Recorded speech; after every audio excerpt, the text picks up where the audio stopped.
Shit, look.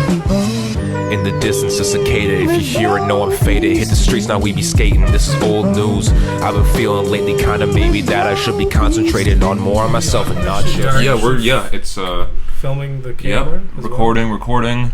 All right. There's nothing stopping us except for ourselves at this point. Yeah. Emergency podcast.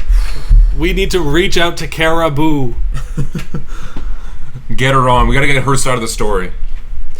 Because women's sides matter. I mean, we have to get their perspective. It was kind of literally the only interesting thing about Lil Yachty's crew was that there was one chick in it. I always thought it was strange. Remember there was the one chick in his old Cody group? Shane. It's a pattern. Cody Shane was good too. It's a pattern, people. Alright, we'll use a coaster now. Come on now. Even though we're going to throw out this table. Welcome everyone to the Rapcast emergency summer episode. A lot has happened. We almost didn't come to you today. We had to jump through fucking hurdles like dogs to get here. Reporting live from the gutter, and we're sweating like dogs out here in Toronto. It is a miserable existence out here. I can't believe you do it. Yeah. Well, we got no AC going on right now. Apologies if you could hear a little bit of a murmur of a fan in the background, but if we didn't have this, we'd have to take our clothes off. And it's episode 69, so that's shit. I'm not ruling it out. I may take this White Sox jersey off. Oh, shit. So stay tuned for that, Stay everyone. tuned for the second half to see my sweaty armpits. This is the first and probably last episode in this apartment because I am moving out in like 3 months. Who knows to where? We'll find out. But if you're watching this on YouTube and it looks different, that's because it is different. We're in Toronto right now. And if you have a place, $2K a month minimum. I mean, minimum. Boy, oh boy. That's I'm telling you, let's talk about real estate. All right. First of all, let's announce more on real estate later. To Childish Gambino, right? Remember? Yeah. Let's announce Mike Tweedy, Prison Audio, started following us from our ad. Let's give him a look here. It's private. Prison Audio is his rap name? Yeah. That's kind of swagged out. And if you're listening to this, or if you're watching this, know that you can also listen to us. If you're listening to us, know that you can also watch us. In the bottom description part, we'll have the link to the YouTube video and all the audio as well, if you're listening on YouTube. We're on Spotify, we're Apple on Music. Apple shit, we're on all this shit. We're on fucking Deezer, iHeartRadio, Schmoogle, Amazon. We're on Amazon actually, which is crazy. Really? Yeah. And we're on Hulu. We are, yeah. And we are on Molly because we are about to go see our favorite rapper / R&B singer, Sir, last night, but it didn't happen. So now we're drowning our can we talk about this, please? Yeah. Real quick before we get into that, I want to get off stuff that's also on Amazon and all that stuff is our new song, Peace by Fanny Pak. It's me. It's Josh is on the song. Josh isn't here this episode. I am Andrew, aka Buzzkill. No longer Young Jizz. It's a rebrand. Retiring the name. Retiring it until I'm not, because I'm definitely going to still make there's still so many stupid tracks in the vault that should see the light of day. And to my left this time, that's crazy. I signed an NDA to come on this podcast so I can say anything I want. And I'm revoking it right now. Ripping it out.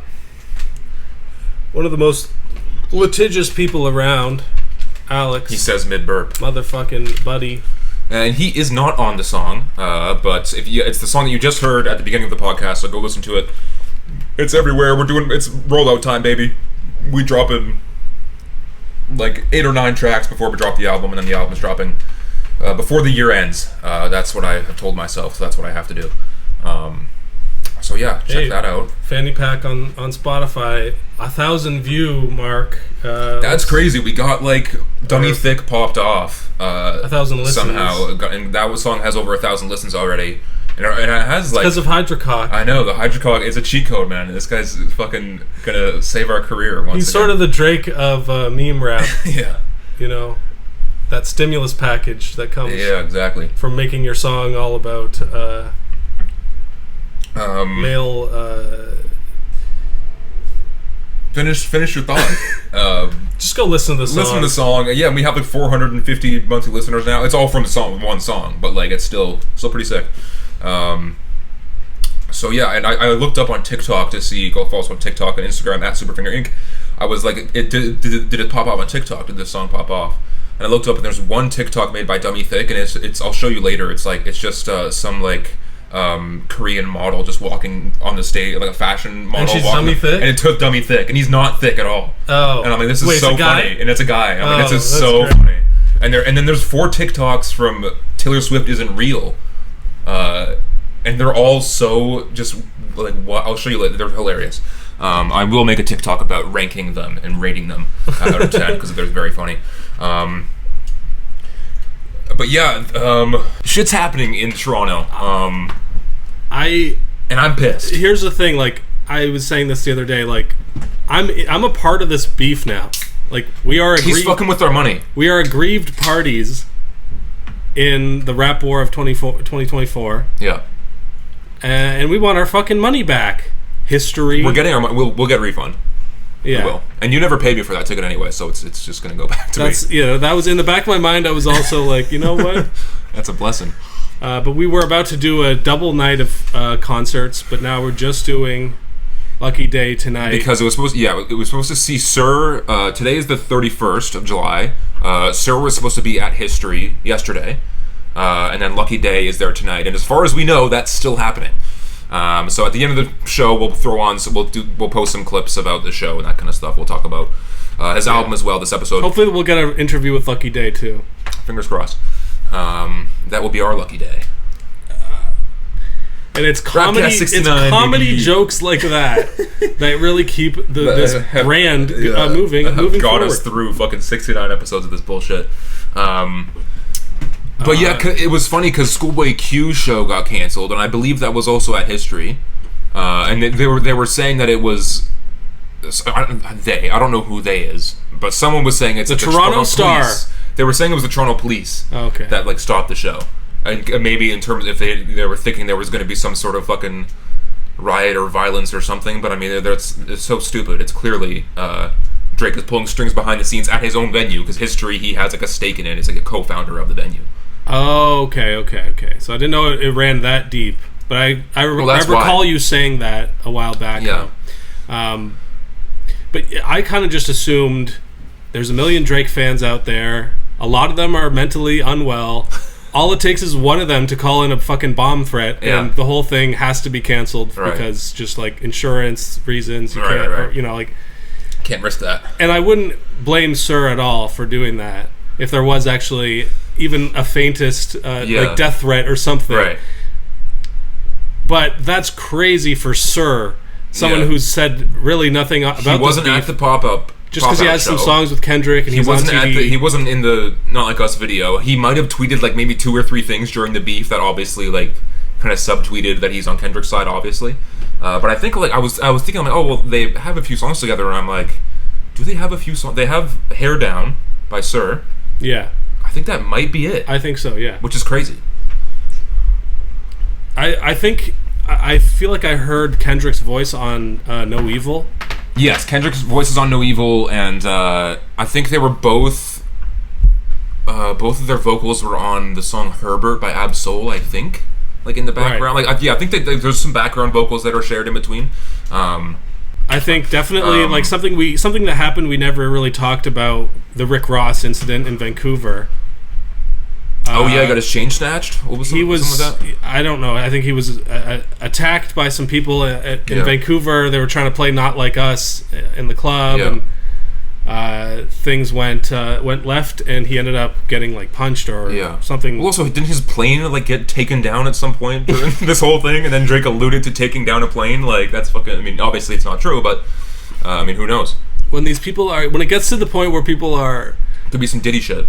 Like trying to car bomb Kid Cudi. Yeah, like taking airplanes out of the sky. Like what is this, 9/11? Man, yeah, y'all are really just writing rhymes about men. Like, come on, like Jay Pacey has said in the past. I know it's everyone has their moment in a beef like this where you have to take a step back and think like, wait, this is like stupid. Why are we? exactly. And I finally just had that moment because it actually affected me this time. Yeah. Like, in a minor way, it's just one night, but it did have it planned up. It was on my calendar for I was listening months. to the album all week. I was going back into the discography a little bit, listening to some stuff. But we did we did our homework, and it's just that's what happens when you do the right thing. You get stomped on in this crazy world. I hate it. Well, do you think? Because I was in the group chat with Digo, a friend of the show. He's been on the show a few times, and he's like a huge Sir fan. He's a bigger Drake fan, but he's a huge Sir fan. He wanted to come down for the show, but he's broke and he has a child, so he can't. But he was outright blaming the Rapcast. He was like, "You guys reap what you sowed here. This is you guys like y'all talk so much shit that you fucking started messing with your own brand like that." And I'm like, you know what? He's not wrong. No, but the whole situation is crazy. It is karma in a way. You're right, because we did talk a lot of shit about Drake, and we're in his city. But I just won't give up my sovereignty as a Canadian person, and that I didn't vote for Drake to become the president of Canadian culture. Yeah. He's not even really. He doesn't rep Canada like that. Classified as more Canadian than Drake. He was Canadian for from 2015 to 17, just to get some street cred. Yeah, he mentioned the Then Six. He went to other places, Atlanta. The other six, Atlanta. He's just in Turks and Caicos all the time now. He's not even here. And in Houston, hanging out with Sexy Red. He doesn't even fuck with Canada. I know. I did see the video of him on Canada Today. No, of his apartment getting flooded. Oh yeah, because there's his torrential apartment. What am I saying? we're in an apartment. Yeah. His mansion on the bridle path. Getting flooded. Did you actually Which was crazy. Get any craziness over here? Because while that was happening, I was walking a dog, and I was completely drenched. And I was only out for maybe 25 minutes because it was an hour-long walk, and I'm like, I can't do it. And as soon as I heard thunder, I'm like, I'm heading back. The dog got scared. Let's head back. But I was fucking drenched. But luckily it was okay after that. But no, in this area we didn't really get much. But you could see the DVP and shit was completely flooded. People were leaving their cars and shit. Just seeing all the videos, it was crazy. But I guess we won't be swimming in sweat and juice at the Sir show. No. It was funny. I found out that it was canceled before sweat and juice. I was trying to transition back to the Sir shit. Good effort.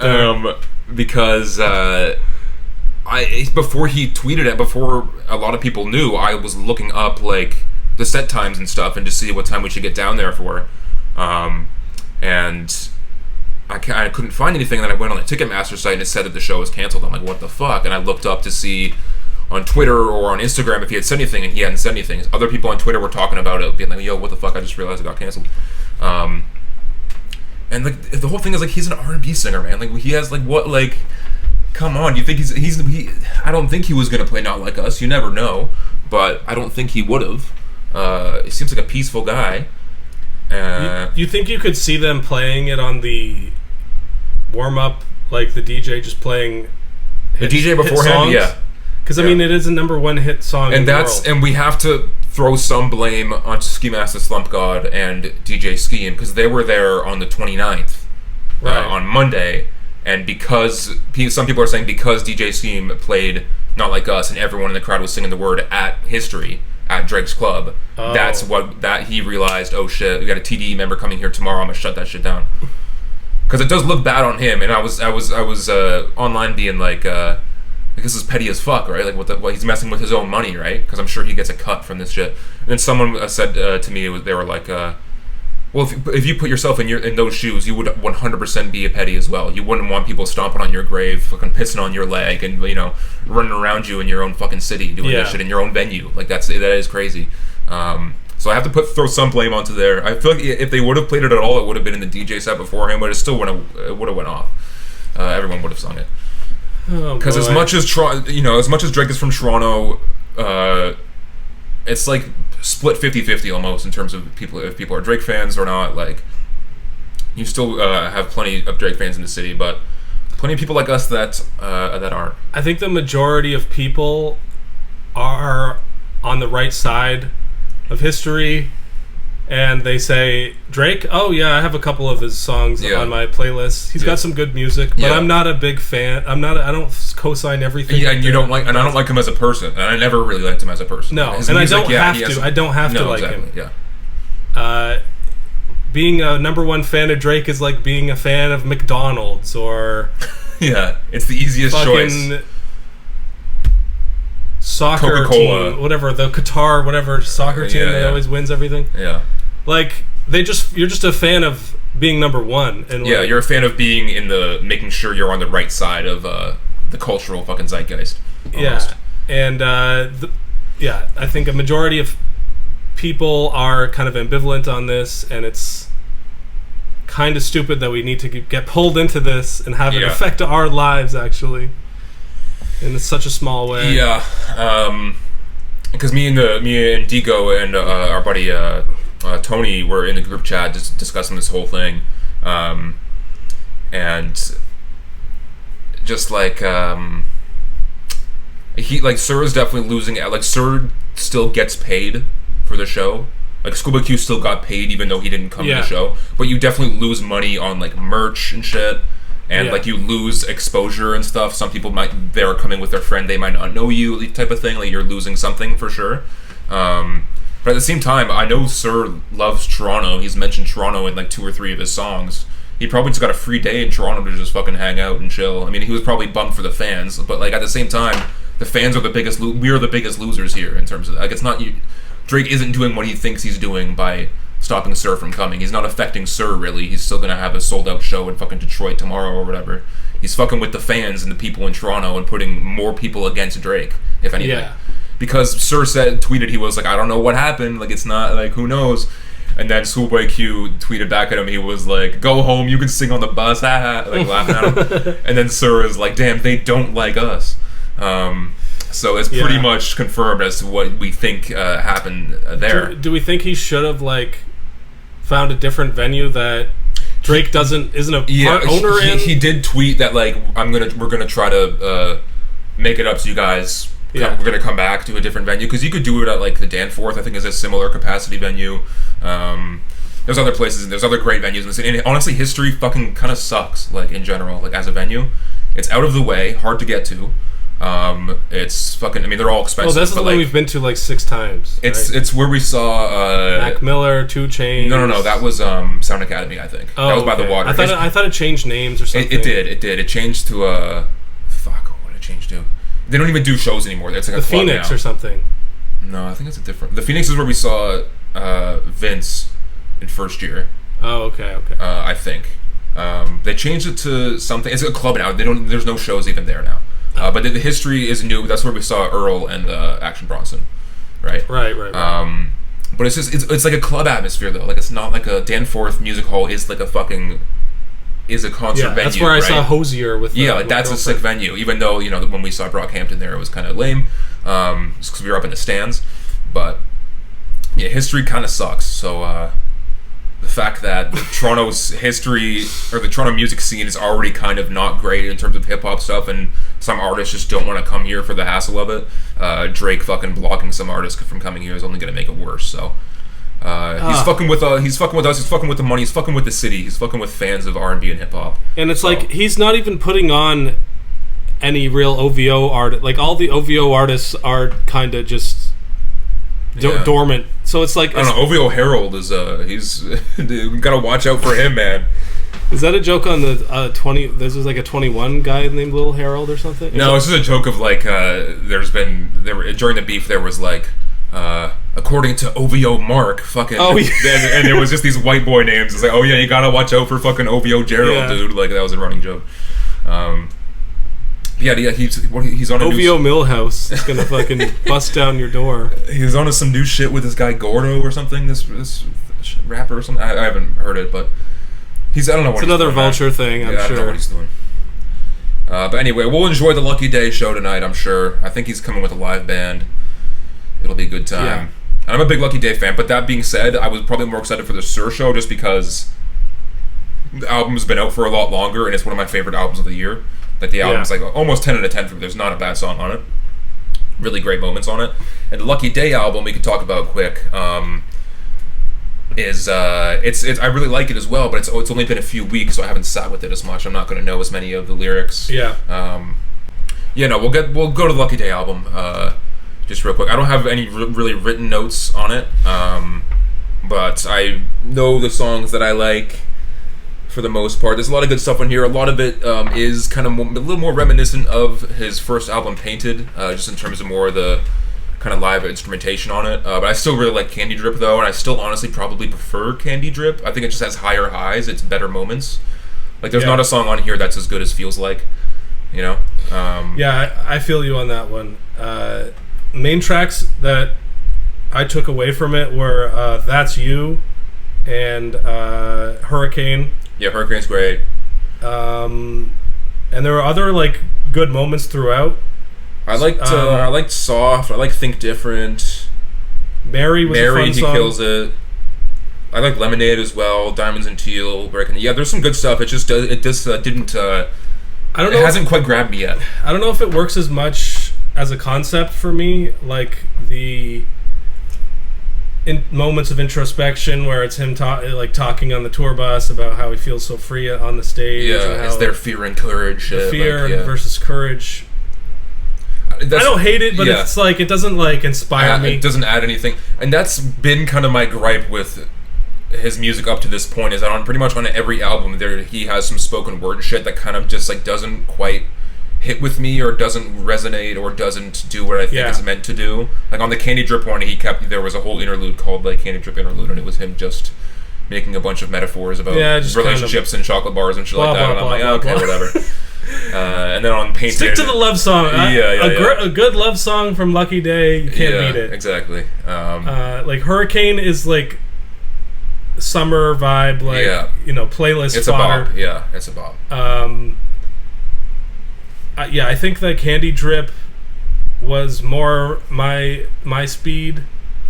There's also the first one that kind of got you into him a little bit too. So there is always that kind of bias. Yeah. Of, like, but I mean, NWA is a great one as well. Over, Fucking Sound, Used to Be is great. Ego. Yeah, there God was Body. There's some great stuff on there. A lot of good tracks and like more hip hop features and stuff. This one went a different direction, which I thought, like it has its moments and it's like it's entertaining. And this is partly why I'm excited for the show, even though I have mild criticisms about the music, because like the live experience of it with the instruments is hopefully going to take it to a different level. Yeah. Make us appreciate it more. Like songs are meant to be played live, versus like stuff that is just like polished sounding for like the rap / R&B playlists on Spotify and stuff like that. That's always my favorite, when you go to a show and either like the live concert really gets you into the band. Like if you're going to a free, festival show and you just stumble upon an artist and then you're like, wait, this is actually sick. That's always so great. Or also if you go to a show knowing a few songs, or like not knowing it as well, or like not being the biggest fan of it, but you go anyway, and then it fucking turns you completely. Like that's always great. Yeah, like seeing how the crowd reacts and stuff. So hopefully that'll happen tonight. I still think it's a great album, but not as many high highs perhaps. We can go a little track for track. I like the opening track, Never Leaving You Lonely. Instrumentally, it's interesting. Mm-hmm. I like the part where it's like he's like talking about it was your aura. It was your aura. Yeah. That's kind of a trendy word for. I feel like he was like, okay. Yeah, aura's been popping up. People are talking about like those videos where it's like aura points, like and you go way down if you do something real cringe. Like, there was a funny one that had Kid Cudi jumping off stage, and just the clip of it, like he's so like the way he jumps aura, right? is so ick. Like I think Lucky Daye could be a bigger artist, but he's kind of going his own way with this. Like you think the labels want him to make more like God Body featuring Smino and that kind of stuff? I think probably they want him to make more of the popular, maybe electronic stuff, kind of like something like a Feels Like vibe. Or he has a few songs like with some electric artists that are really good as well. Because I feel like that's kind of just the vibe now. Like more dancey kind of stuff? Kind of just with the Brat, Charlie XCX sound. Like I feel like that's probably what they got to be telling him, but he's just doing this album's more of a pure R&B like throwback album. I think he's more inspired by which I really respect. Funk and soul music and like from the 70s and 80s era. It's trying to bring that back a little bit. And that's the thing, like with R&B, like if you're a pure R&B artist like a Lucky Daye or a Sir, I feel like it's pretty hard to like really break through. You know what I'm saying? Because like Sir sold out his show, 2,500 venue, right? Seat venue. And he's pretty big, but he's still not like that. He's big because he's affiliated with TDE and like he's had crossover songs with Kendrick and Q and Absol and shit, right? Yeah. If it wasn't for that, he would probably be on the same level as Lucky Daye, which isn't a bad level to be on. But I feel like it's tough for R&B artists to really break through the mold and be like because what R&B artists are like on the charts right now that are huge, right? Like it's always That's the a thing. mix. They have their own charts, so Yeah. and I don't know. Like I don't maybe really see them. maybe some of the new Billie Eilish is like R&B inspired, or like there's some stuff that are like R&B inspired, but it's just like tough to see pure R&B on the charts these days. I guess fucking Silk Sonic was maybe one of the last ones that was. Yeah, big. but it gets in that sticky area where it's kind of just pop music. Yeah. With elements of different other genres. Yeah, I don't know if these artists just kind of get put in a box or they have their own. There's an era where like the Ty Dolla $ign club bangers were really big. Right. But I think it's more kind of similar to like the alternative rock scene where there's, fan bases that really follow specific people and let them do what they want, like creatively pursuing like different vibes for each album and stuff like that. I feel like that's the dream too. Like to not get too big for your britches, too famous, but also be able to make a living and have a dedicated fan base that are gonna follow you through your albums. But then there's like Frank Ocean, who's like That's true. arguably like a huge artist and adjacent to hip hop, but hasn't put out an album in 7 years or something like that. So there's not that much going on in that scene that he should be a part of, really. And you see, if you're tapped into the to R&B, there's plenty of good artists and there's new people getting put on and all this and getting features from Steve Lacy and Fouché and shit like that. There's a path to go off of, but it's tough to make that jump to mainstream, I think. Just especially these days too. I just don't think R&B. It's just not in the mainstream. And it hasn't been for a while. It might be something about just the TikTok-ification of music and that this whole era. It might be easier for a rapper, right? But maybe if and when Frank Ocean comes back, that'll there'll be a whole renaissance. R&B renaissance would be great. Depending on if it's an R&B album, it might be more of a pop electronic thing. Who knows? Yeah.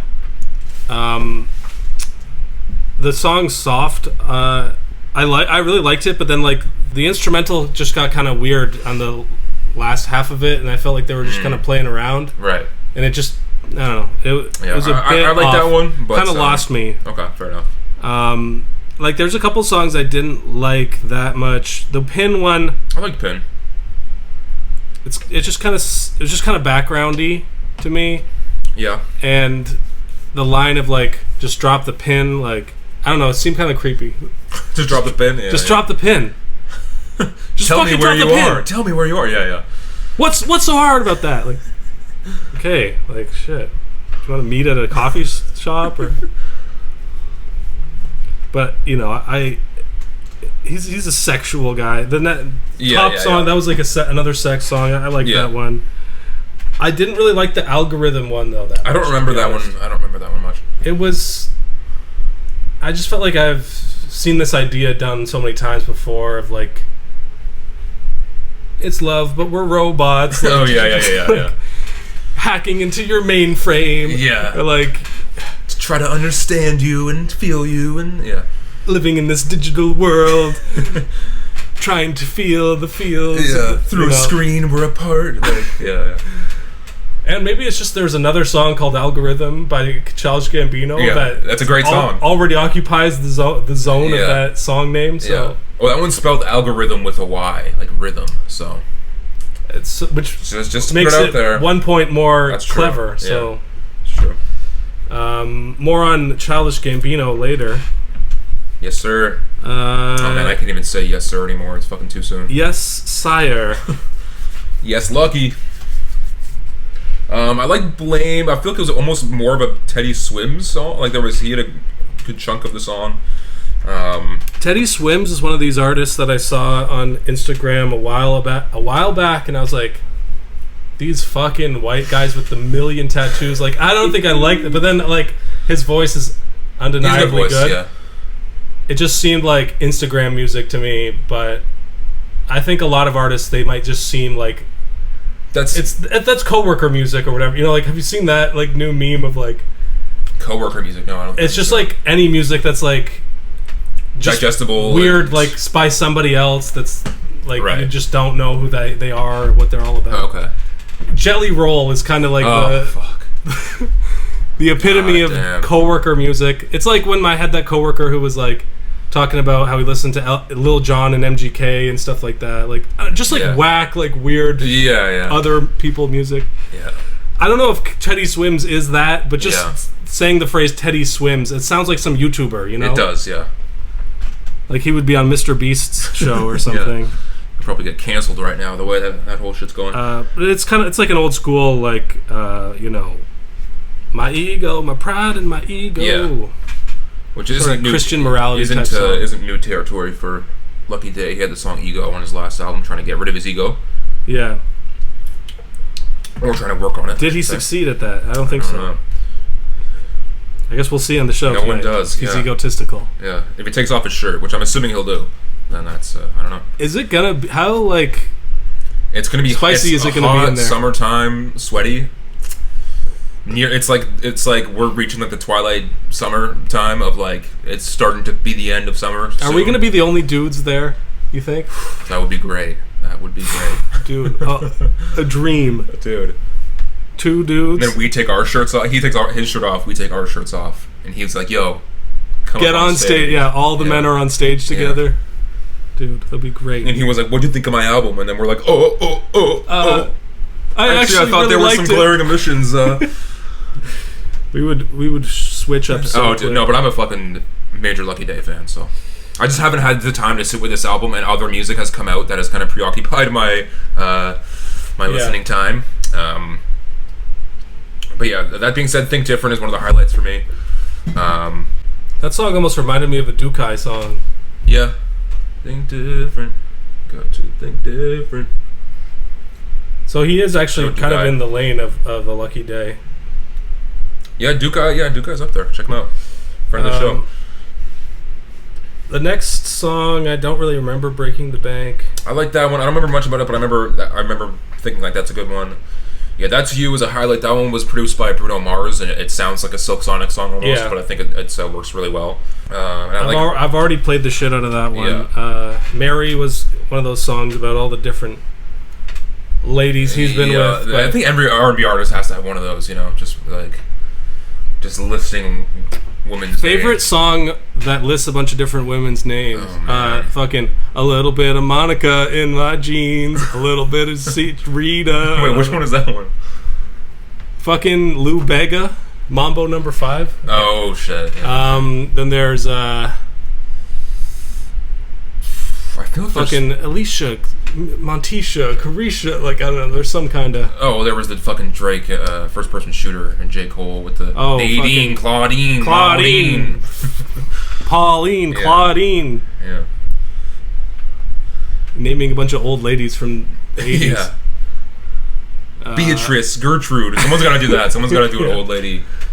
It's Old Lady Ice Part 2. We redo it. Yeah, it's called Old Lady Nice, and it's like a sexual slow jam. Old Lady Nice. Yeah. Oh man, we're already doing self-parody of a song that was. Our biggest song is called Dummy Thick, man. We have to fucking lean into the joke. I know. Just as you pop off as a meme rapper, you go serious. I know. It's like you're. It's what's meant to be. You're playing games with the fans here.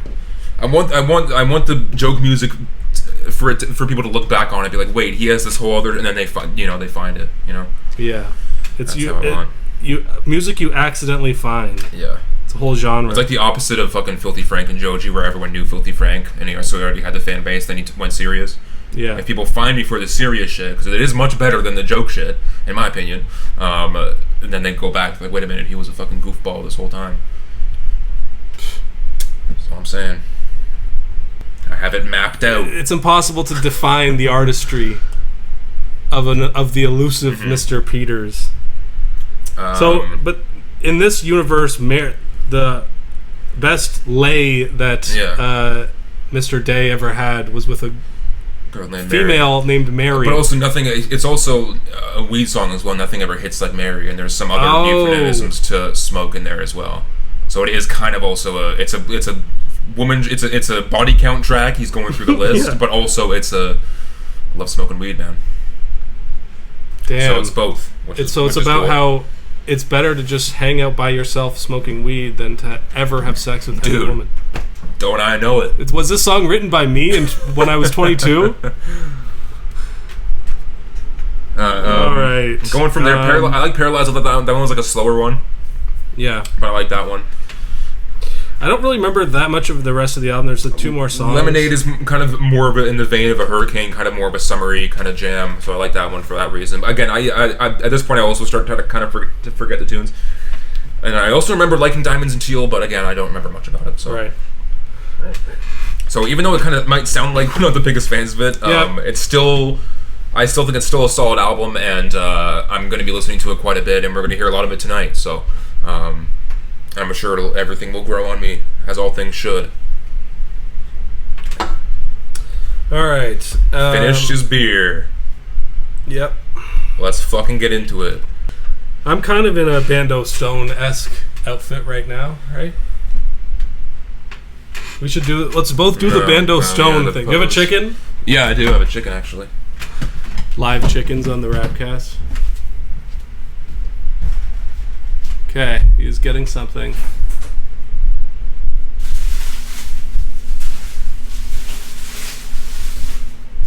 It just cuts to a long, recipe video. Here we go.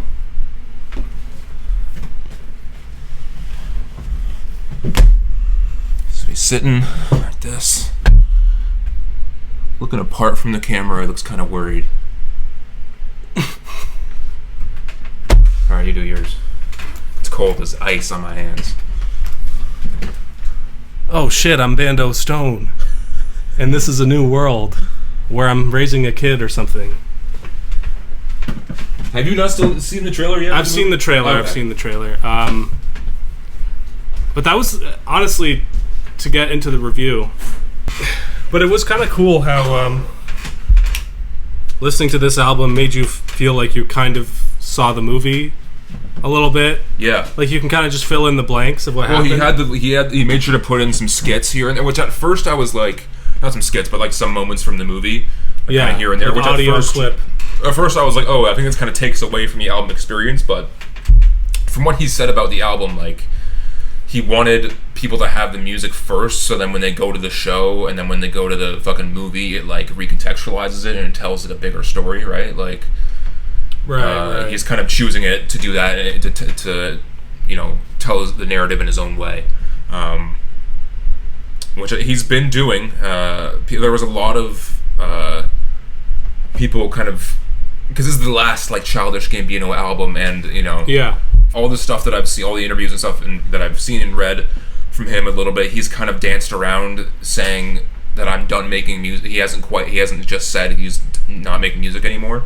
But like the name is at least gone, but I feel like he's taken maybe a bit of a break or a pause, or he's not going to work, you know, maybe no more albums, but like he'll still pop up on some features, shit like that. We'll see.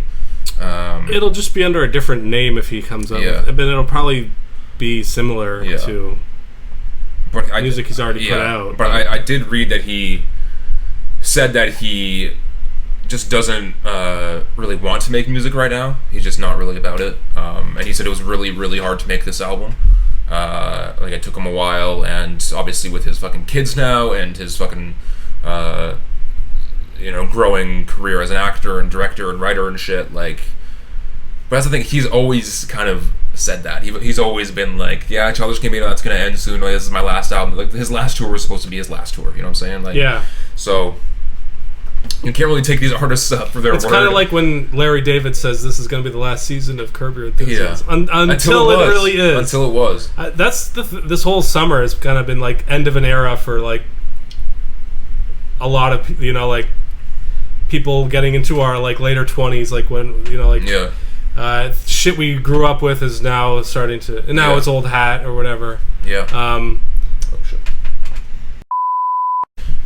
This is close quarters. I know. Episode 69. It's getting pretty fucking sweaty in here. You might have to take off that shirt soon, bud. I might just make sure we're still sounding fucking funky fresh. Yeah. What was I about to say? Something hilarious. Bando Stone. End of an era. Curb Enthusiasm. Late 20s. End of an era. Chapters are ending from stuff that we like. Yeah, I mean, he's not... What I saw an article that said adultish Gambino or something. Yeah. Because he's like 40 now, man. Like he's got other priorities. That being, like, it's always... It's also, like, kind of like the Death of Slim Shady, too. Yeah, to an extent, yeah. The next album we're going to be talking about in here. Let's take our sweet time with this one, then, because it's going to be interesting. It's like at the time of people retiring their old personas because they're, like, thinking about the next step.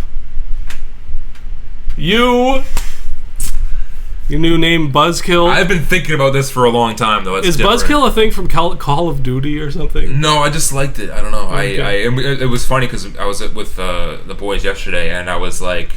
You were 360 no-scoping people? Tony, the whole time.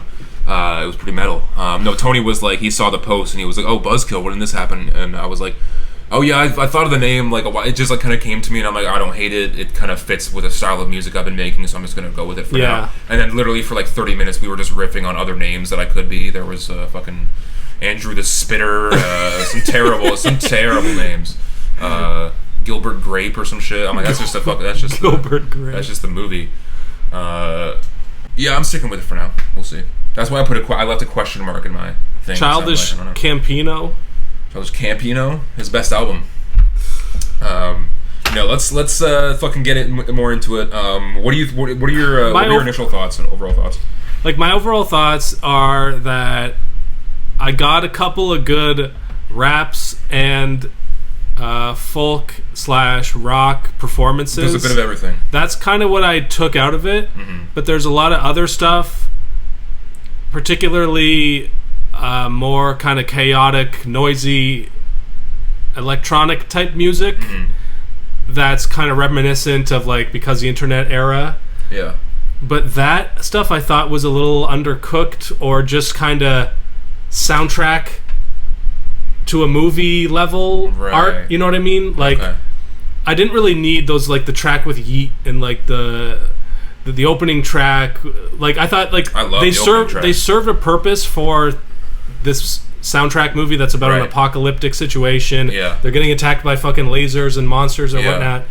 So, like, it had its purpose, and, like, I enjoyed it as a soundtrack thing, but, like, I'm kind of just taking my favorite raps and, like, folky rock songs out of it and leaving the rest. Because I'm seeing a lot of stuff online of people saying, like, doesn't sound great as an album, it's very incohesive. I think the lack of cohesion almost, like, makes it more cohesive in a fucking stupid way. I could be coping just because of my obvious Gambino standiness that I've fucking... No, I think it works as a movie, like, in the way that, like, a movie, like, has different, like, scenes where, you know, like... I've been trying not to think about it as a soundtrack because obviously we don't have the movie yet, so I'm trying to take it, like, as just Gambino's last album and trying to look at it through that context. Right. And as Gambino's last album, like, you pretty much get everything that you would want on here, which has left me very satisfied. Like, you get some fucking old school rapping, right? You get some kind of... He pushed a new direction in terms of some of the more folky rock stuff he's been making, which is really cool. And then you also get some of, like... To me, it's like a mix of... like, because they're in an experimentation a little bit, some of the more electronic moments, like, reminds me of... Like, the first track almost reminds me of Z-Lots of Stockholm in a weird way. Yeah. At least, like, production-wise. And then you also get some Kawhi vibes in terms of just, like, the good time, summery, pop, R&B kind of shit. And then also a bit of Adavista, a bit of this new kind of epic sound that he's been kind of sort of sci-fi inspired. Yeah, a little bit of. So I think it's a mix of those three, and I love all those three albums. So it's a fucking winner in my books. And there were a couple straight up rap songs. There's some just for the fan. That's the thing that I think what other people might be disappointed is that he went into it being like, this is an album for the fans. So everyone assumed that meant like a hip hop album. And then on the Gilga Radio, he had debuted the one rap song that's like really hard, and then he debuted a song with Kanye where they're going back and forth, just barring out. So I think people were going into it expecting hip hop, and then they got some hip hop, but a lot of other shit that they weren't in the mind state to fully appreciate. Maybe.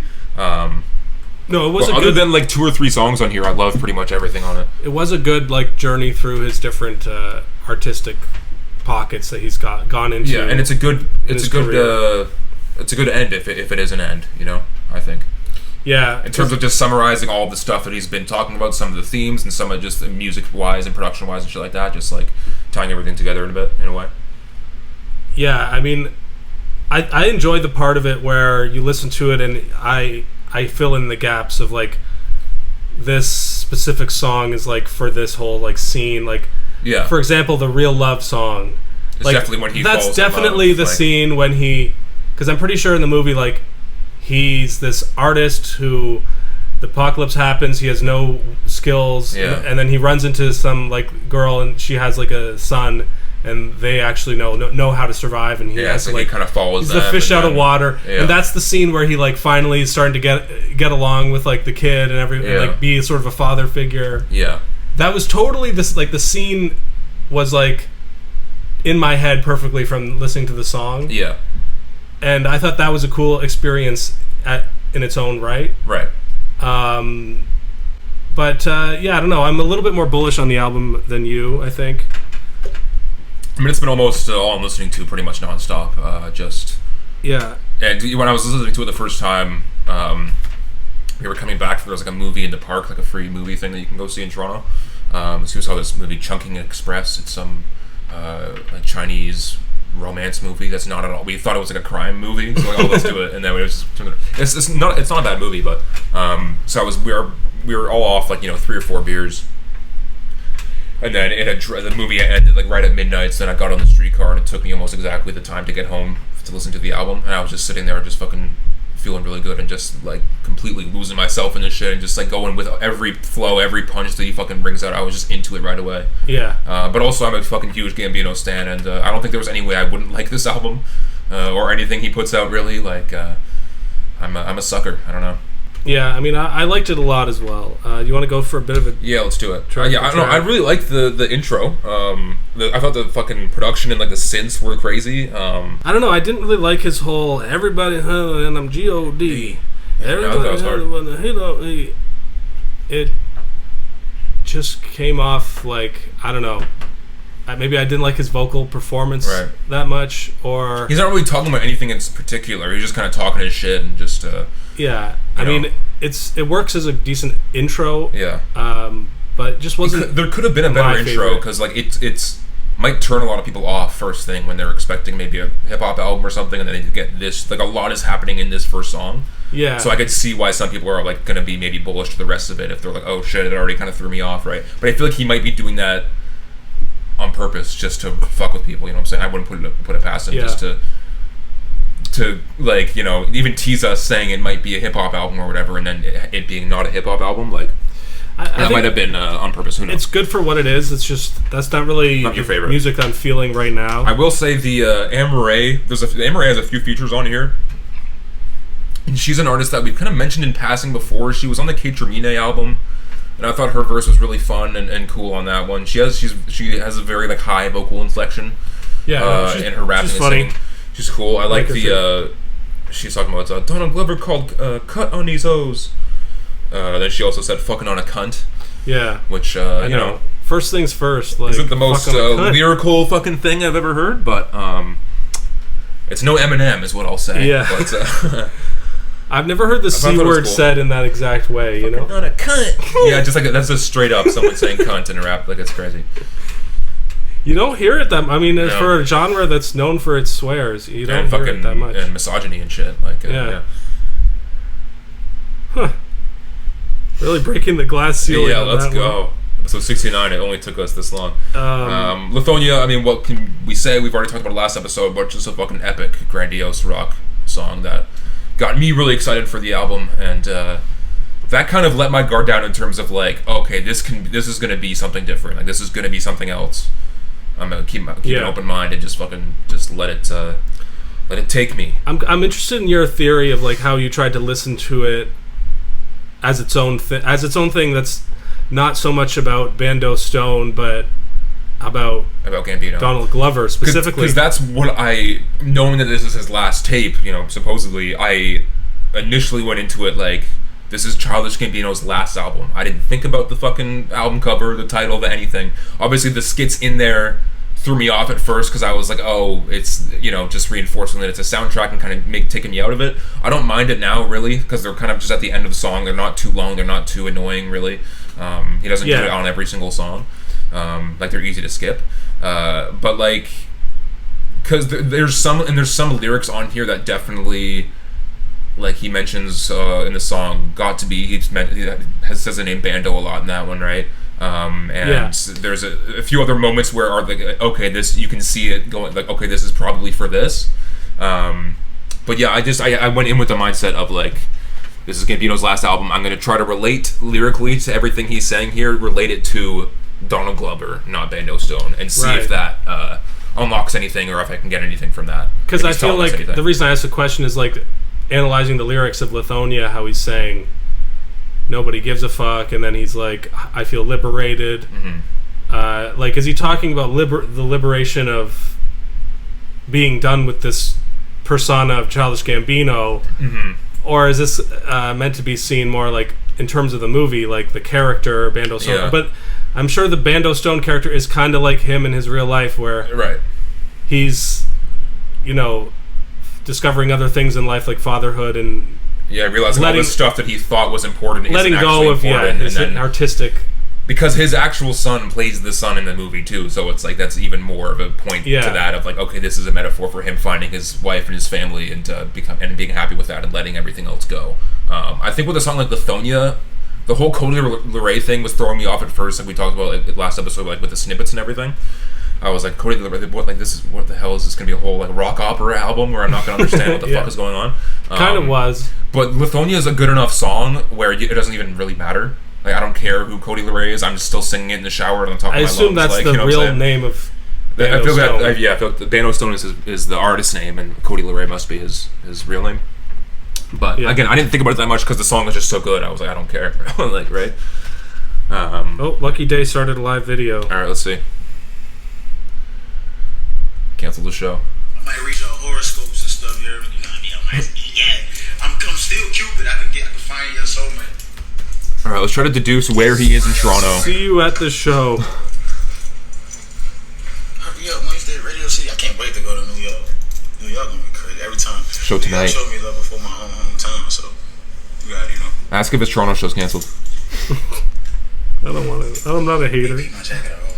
That's not hating. That's a question. All right, anyway, the next track was Survive. That song is just okay to me. I don't know, that one's like old school Bino to me, like this in terms of his flow and his rapping, and lyrically as well. Like, I like, it's like a summary kind of rap song as well. I like the lyrics. He was 17 back in 01, now he's 42, having no fun. There's also, I don't know if this was a shot at Kanye or something. He on Drink Champs talking with his shot glass. That could be about almost any of these washed up rappers, but who knows? Yeah, I mean, I feel like he was throwing shots at like some critic, like maybe Joe Budden or something, on this album. Yeah. For saying like, you're talking about my kids. You're talking about like my relationship with my mom was, or something. Throw my name in the dirt for the think piece or something like that. He said. I don't know. But he was saying white boy. That song was more of a Drake diss. I interpreted that more, which we'll get into. Yeah. Maybe it's white boy, like when Rick Ross called him white boy or something. Who knows? I will say there is a bar on here that I took to heart, and it hurt me pretty hard. It was you got a podcast because you can't rap. And I was like, oh man, why do you gotta do it to us like that, Donald? Let's see you start a podcast. Because he's right. But at the same time, let's see him start a podcast. You're right. I think he has the Gilga Radio thing, right? That's not a podcast. That's not a podcast. Radio, that's not podcasting, okay? It's different. Because you don't have to talk, you just play music. Yeah. It's more of just a DJ. That's like a DJ. I couldn't be a DJ. I hate radio DJs. Yeah. They're the scum of the earth. Watch Rapcast episodes on... I wanted to be a radio DJ for a while. That's because I was always in the car listening to the radio. I'm like, I could do that. The mindless chatter. Like, just play Aerosmith. Just come up with shit, yeah. I want to listen to Sweet Emotion right now, not you, like your takes about fucking... Yeah, knowing you'd be so hated. Who knows what they're talking about. What might get to me, but... and radio's dead at this point, so no one cares. No, but I really like the song. Yeah, I like the next couple of songs. Steps Beach... That one was Stone Mountain Kauai. Oh yeah, easily. He's back on the beach. That's like an essential summer tune with some. It was a Steve Lacy production as well. I feel like this movie is like set in Hawaii or something, right? I think, yeah, and like he has been obsessed with Hawaii and Kauai specifically since like 2013. Yeah, because he shot that video for Telegraph Avenue out there, and then he had the Quiet EP obviously, and half the proceeds went to fucking to the island. Right. So I think he's obsessed. Is he building a bunker out there? He has one. He has a whole fucking compound in LA or in California somewhere. But I wouldn't be surprised if he has multiple locations at this point. Man, I was actually thinking about Childish Gambino in terms of like being a visionary with all these different ideas, and I think like comparing him to others, he might be a smaller artist, but the rubber meets the road on his projects more often than say a Kanye, right? So, like who's had a million ideas and done like Donald 3 of them. Does exactly. He actually ran a show successfully for a whole decade, and not all of them are like great, but like his batting average is still above the norm. Like Atlanta and shit, and even Mr. and Mrs. Smith, I really liked his TV show he did. Like Lando kind of fucking sucks, but that's the script's problem. Yeah, Star Wars movie, but. What was I about to say? Something. I had something. Oh yeah, the comment about how he's said that he's like the Willy Wonka of the rap game. Oh yeah. Like that's such an apt description. Yeah. He just tries shit. He just does shit. And he's just like, fuck it, let's just do it. He doesn't. I don't think he really cares about if it succeeds. Really, I think he just wants because this album only sold like 35K first week, which like isn't that great. Like I think at his peak, like Awaken My Love was selling like 90K or something. Yeah. But also there wasn't that much promo for the album. It's weird that he called it a soundtrack and shit, and I feel like that maybe turned some people off, or yeah, he only had the one single, right? Like there's other reasons why he might not sell well, but I don't think he really gives a fuck about that. I saw an article where they were like talking about this Bando Stone movie, like this is the tentpole event for Gilga Studios or whatever, and like the success of this like hinges on him doing all his other projects that he wants to do or whatever. Well, based on the trailer, it seems like they had a decent sized budget, at least with like some of the effects and shit, and just like a lot of it is just shooting on location. But the movie will only be in IMAX. Yeah, I mean, I'm seated though. I'm seeing it when it comes out. I don't know when that's going to be, but I'll be there. Anyway, keep going on with the album. Steps Beach, the acoustic guitars and the singing, it just really fits all well together in a total package. Kind of a song about just growing to love his family and his child and his partner, which he's talked about, or which we talked about just earlier. Talking my shit, man, I don't know. So this is the one where he's talking about like hopping out the coop with my titties out. Yeah, it's a bar. It's a bar. I mean, who among us hasn't done such a thing? And there was that one photo of him I don't know if he was coming out of a coop or he's out of some sort of show, and it was on one of our like worst rap fashion trends of the year episodes. In the romper. It was the fucking where you could see his tits, and then it was just this is all open right here, and the rest of it is a shirt. And that might be a reference to that, perhaps. This was like him dipping into his Atlanta background a little bit. Yeah. I don't know if that's where Flo Milli is from or something, but I'm not sure. You got the female. I don't know. It's just not my favorite Donald rapping performance. I feel like he was, and like he has some good rapping performances on here, but I think I don't know if he was better back in the day, or I think he just cared more and he spent more time on the verses and lyrics and shit. Whereas like there isn't many standout lyrics really on this album to me in terms of like his actual core rapping shit. There isn't as many bars. He was never known as like a big punchline rapper guy, but I think Yoshinoya was a song where he did that. Yeah, that was probably the best rap performance on here. But he also had a bar. I'm gonna make a Billy like I'm Eilish, and I'm like, that's a. That one's been done, right? That one has to have been done. That one fucking kinda... Armani White came up with that one. Big T-shirt, Billie Eilish. Yeah, I'm stylish. He also has a bar this one I liked. I got my shorts above my knees. I'm feeling like a slut. Yeah, me too. I've been getting to my short bag past few years. I mean, the women, they want to see us wear even shorter shorts, and I feel like it moves up every summer. It's getting to the point where I'm just gonna be wearing my underwear outside. Yeah, and I can't even wear my socks high anymore. Yeah, no, can't do that. It's so hard keeping up with these trends. It's like they want to see as much leg as possible. Yeah. It's just a leg. Leg is back, man. It's back. I'm a leggy blonde, for fuck's sake. I liked Flo Milli's verse. She had some bars. All my friends did, like Uzi. Got 2 Chainz on me. I'm different. Those were clever. Not the most original things in the world, but I'm like, it's she said them with confidence. Yeah, but the Amore verse again, it just didn't quite. Bitch, I'm a nut in your face. I'm like, oh man, it's because it kind of just reminds me of Playboy Cardi in a weird way. Of just like some of like the baby voice that he was doing for a little bit, and just like that kind of shit. It's on some new school. I don't hate it, but out of the 3 features that she has on here, this is probably my least favorite one. Or it's just I don't know. What if it was like Tyler instead, like on a rap song like this, like Talk Your Shit, like if it's just a pure rap song, like could have gotten someone better maybe. But I'm not here to take down women, so I'm gonna cut that out of the pod. Yeah, she was no Carrie Fox or from Bitch, I'm taking calls, no small talk. Yeah. Bitch, I'm taking calls, no small talk. Even though I think at one point I do like that song in retrospect, but I think at the time I memorized what point Gambino came in, and I just skipped to that and I just listened to it from there. Make it bounce like Spalding. Yeah, well, because in 2014... that was a bar and a half. Because in 2014, I wasn't into that kind of fucking style of rap. Yeah, so you hadn't discovered female rap yet. Or just like trap shit with like the Atlanta flows and shit. Anyway, moving on... Got to be. I really like this one too. This is another experimental one. What did you think about it? I have to listen to it for a second to remember how it goes.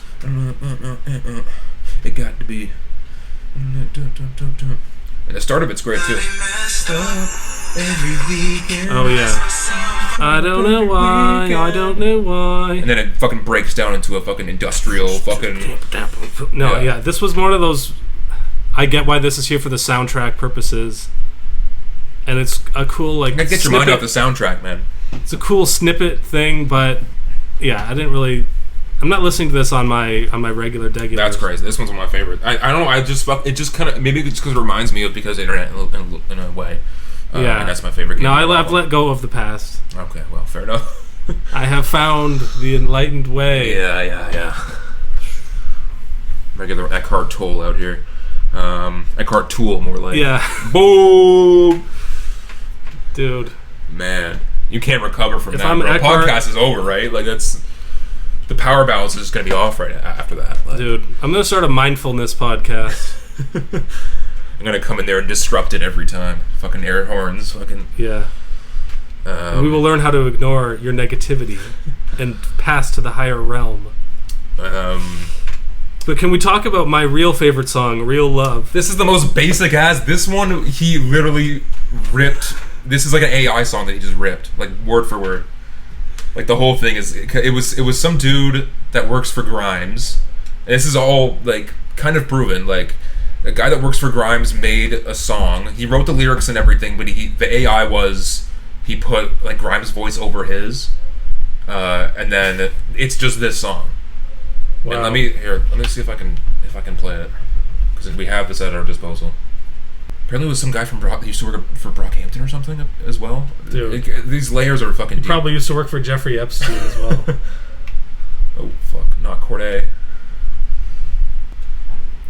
I've been messed Childish Gambino, every Real Love, reference track, Grimes, AI.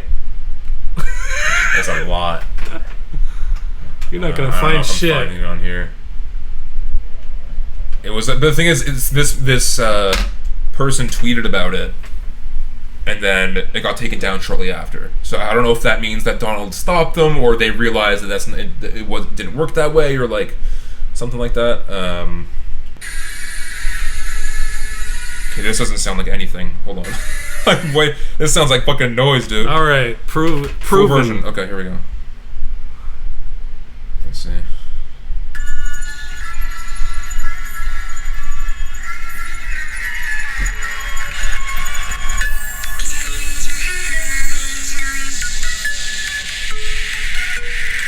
A little bit there.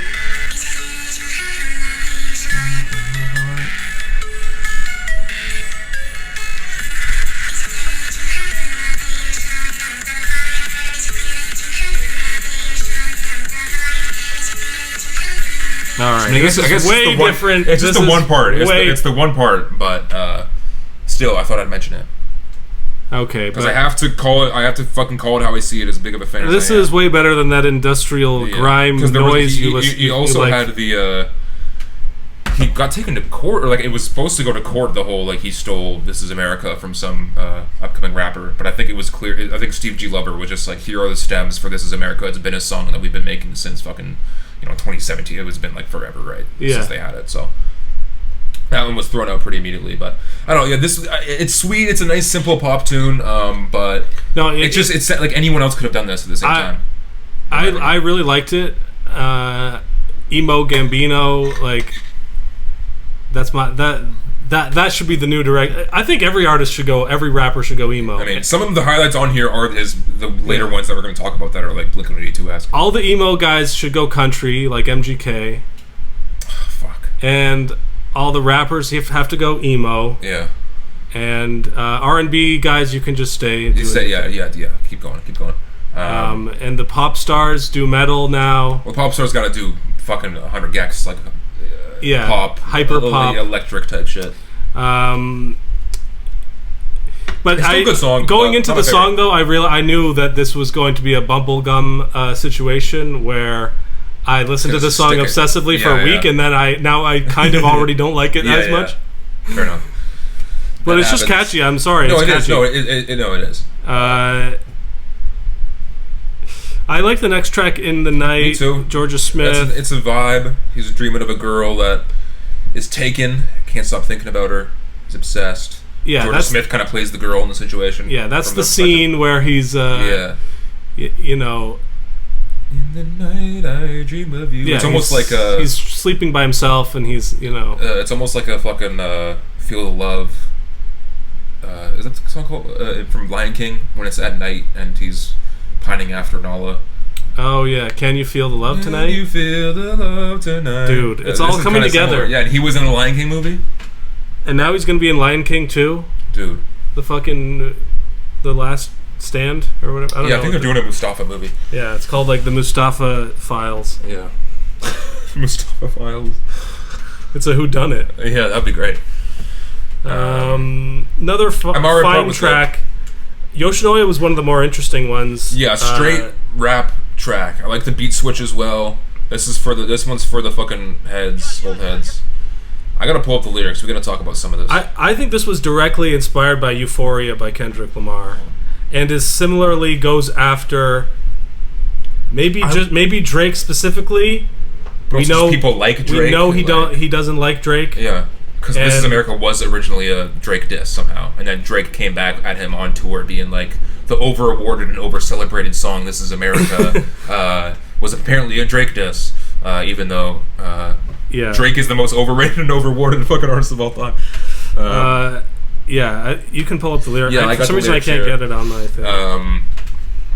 I first listened to the song like once or twice, and then someone said it was a Drake diss, and I'm like, there's no fucking way. And then I re-listened to it, really listening, and I was like, oh yeah, I can see it. Because apparently Yoshinoya is also like a beef dish. I saw a thread on Twitter of it, and everyone, aside from like 4 people, were saying, this is a reach, biggest reach in the world. Yeah, you're all but those were all just mindless Drake zombies or something, because it's clear as day that the song's about Drake. Yeah, I found your house on the app.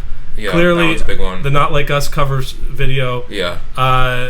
the line about you're 50 years old dressing like a hype beast. Yeah. All the stuff about go and raise your kid. Yeah, like, you're fucking these bitches. I'm fucking my wife. Yeah. The song. What really made it obvious to me that this is a Drake diss is a bar that isn't even about Drake. It's the bar. I'm allergic to the drama. You saw me and Tyler. Because him and Tyler were on stage. They haven't interacted pretty much most of their careers until they were on stage at Coachella or whatever. And that was the same exact week that this beef started happening. So this song must have been made after that, which is like that to me is like, oh, okay, now that's definitely what did they? Definitely it. Is there something like did Tyler say something mean about Gambino once or something? Or no, they just never. I don't. Because they were on the regular show, like that old Adult Swim show, on the same episode. They were like, playing rappers or whatever. I don't think there's ever been like any bad blood between them. I just think they just never crossed paths in a weird way.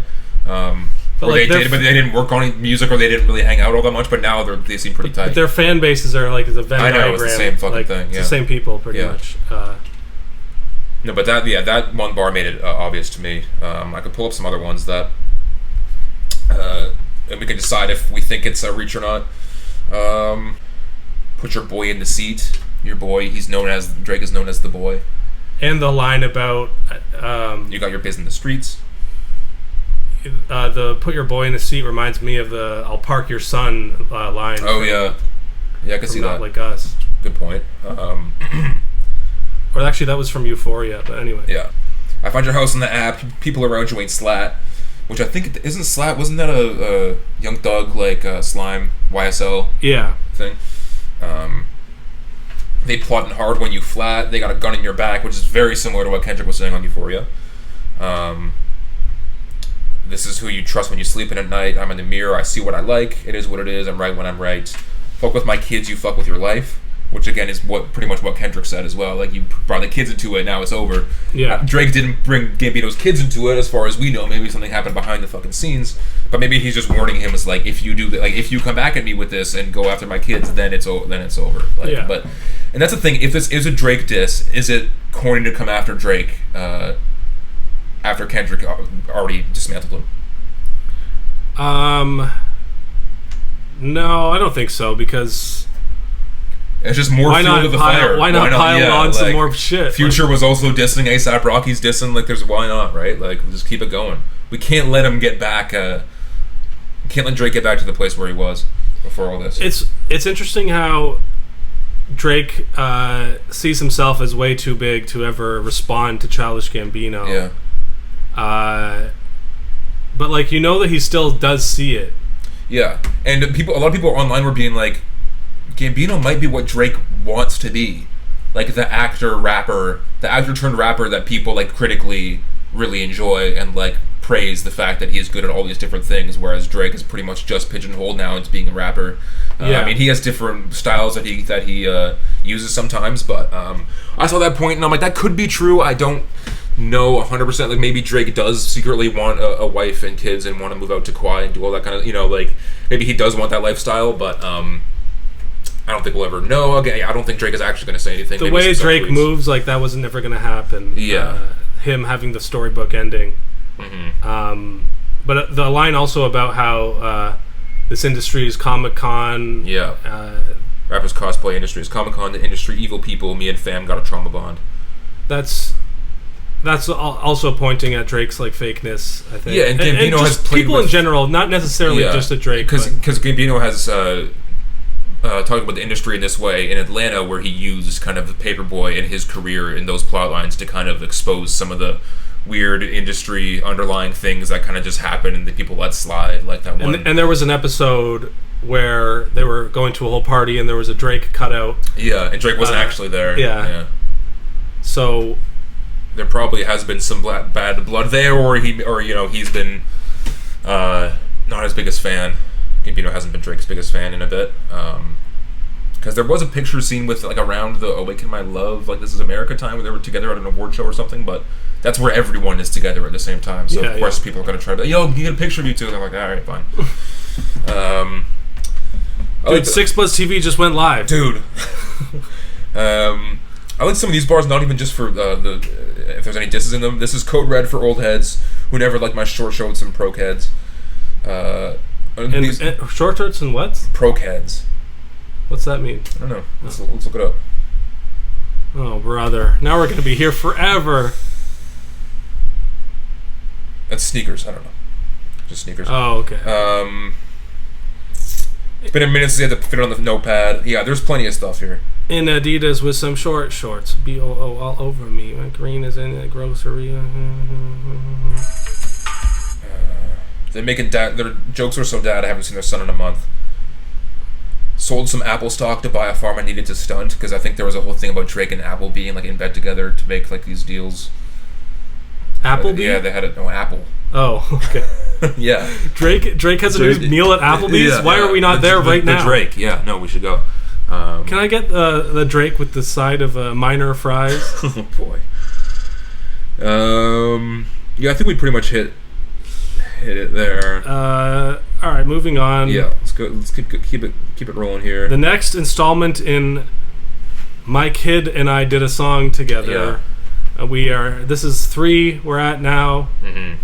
Counting Drake, Kanye, and now Gambino. Gambino. Yeah. I mean, Gambino did it on 3:15:20 off the Violent song, but it was like Baby Talk, a lot of just kind of in the background. But this is the difference between this track and those tracks, and I'm gonna sound biased here, is that it actually like sounds good, and like the rapping he's clearly like helping his son in the studio, and they're doing it together, and they're workshopping it together, and they're like coming up with the auto-tune, and he's probably giving him some lyrics, but also letting the kid do some lyrics. Like some lyrics definitely come off as a kid wrote it. Some of them definitely have to do with the whole point of the song, which is like, eternal love and coming, this light coming from above, and just like this kind of just finding inner peace and being happy and all that kind of shit. Like that's generally the vibe. Can you feel me? Can you feel the energy? That kind of shit. It is an interesting song that it's not my favorite song on here. It took me a minute to kind of. Is this any? No, I think it is good. It is a good song. Yeah. I think Talking with Northwest is probably the better. It might be a better. No, this is a better kid performance. That might be a better song.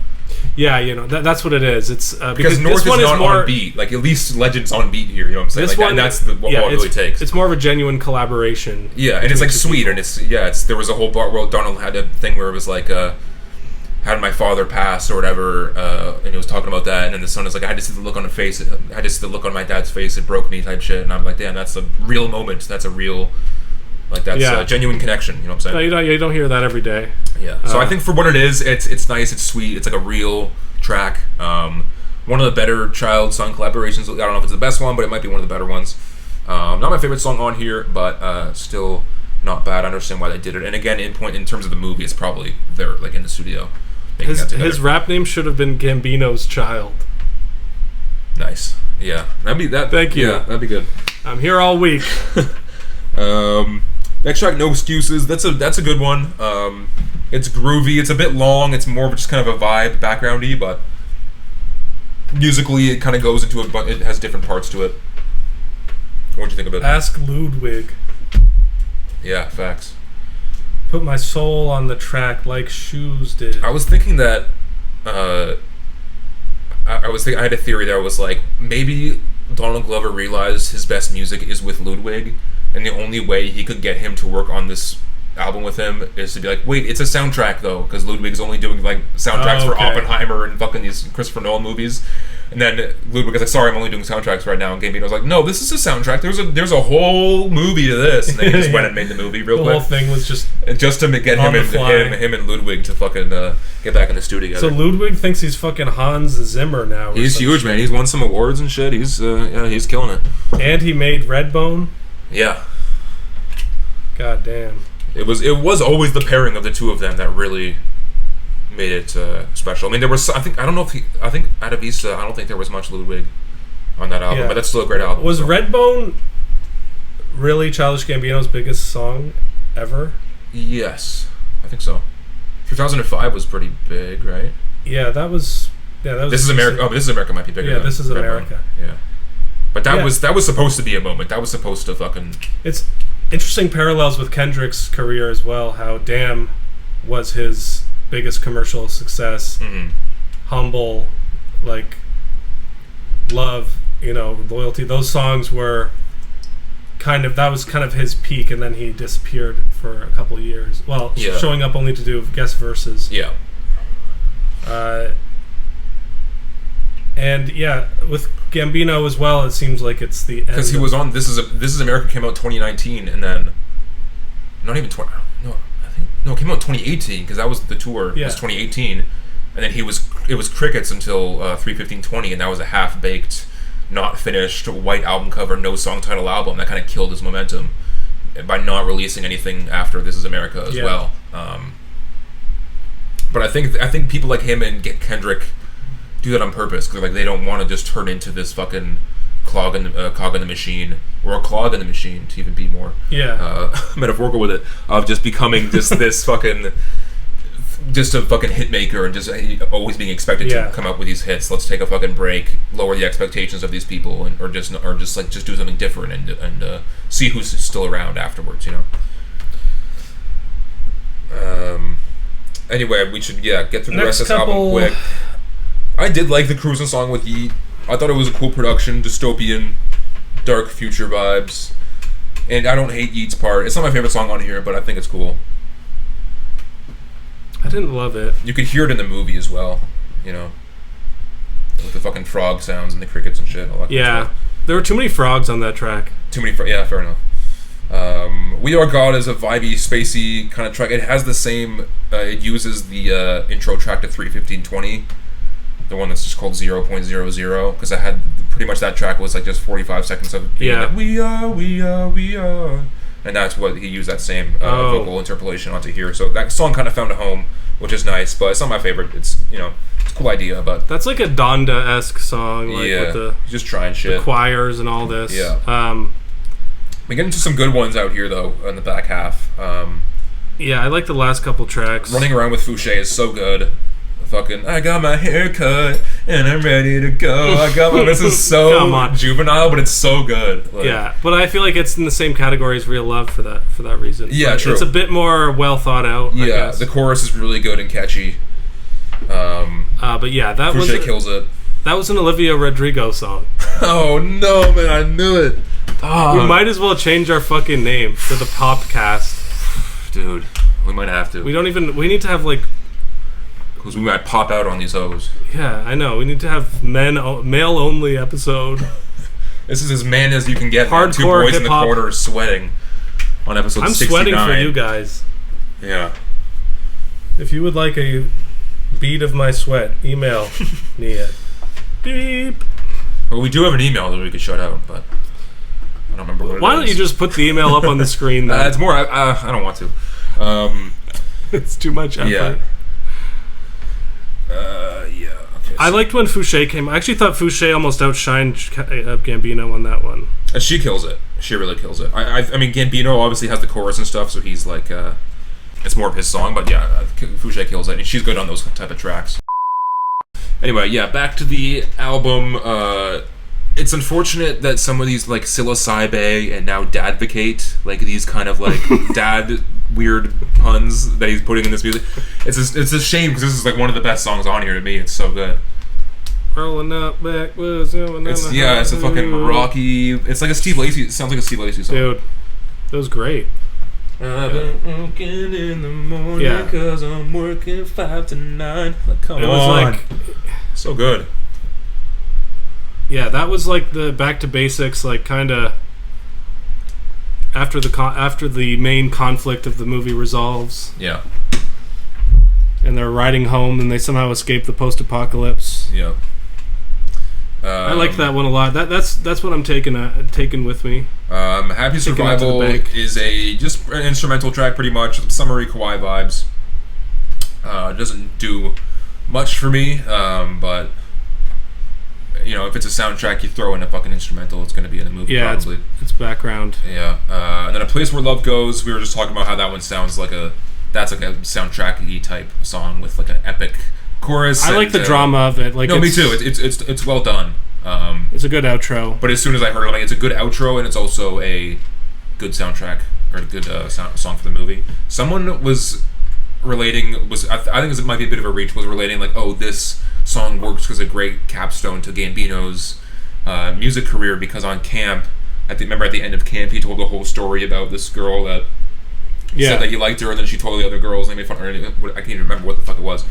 But how, like, oh, I guess there's not a place for that for me, or whatever, is what he says in the thing, in that song. And then this is called A Place Where Love Goes, so now he finally has a place to put that love. He walked off the bus. Oh, that's cute. I think that's BS. I don't think Gambino is thinking of camp while making this album at all. I think he's a completely different person.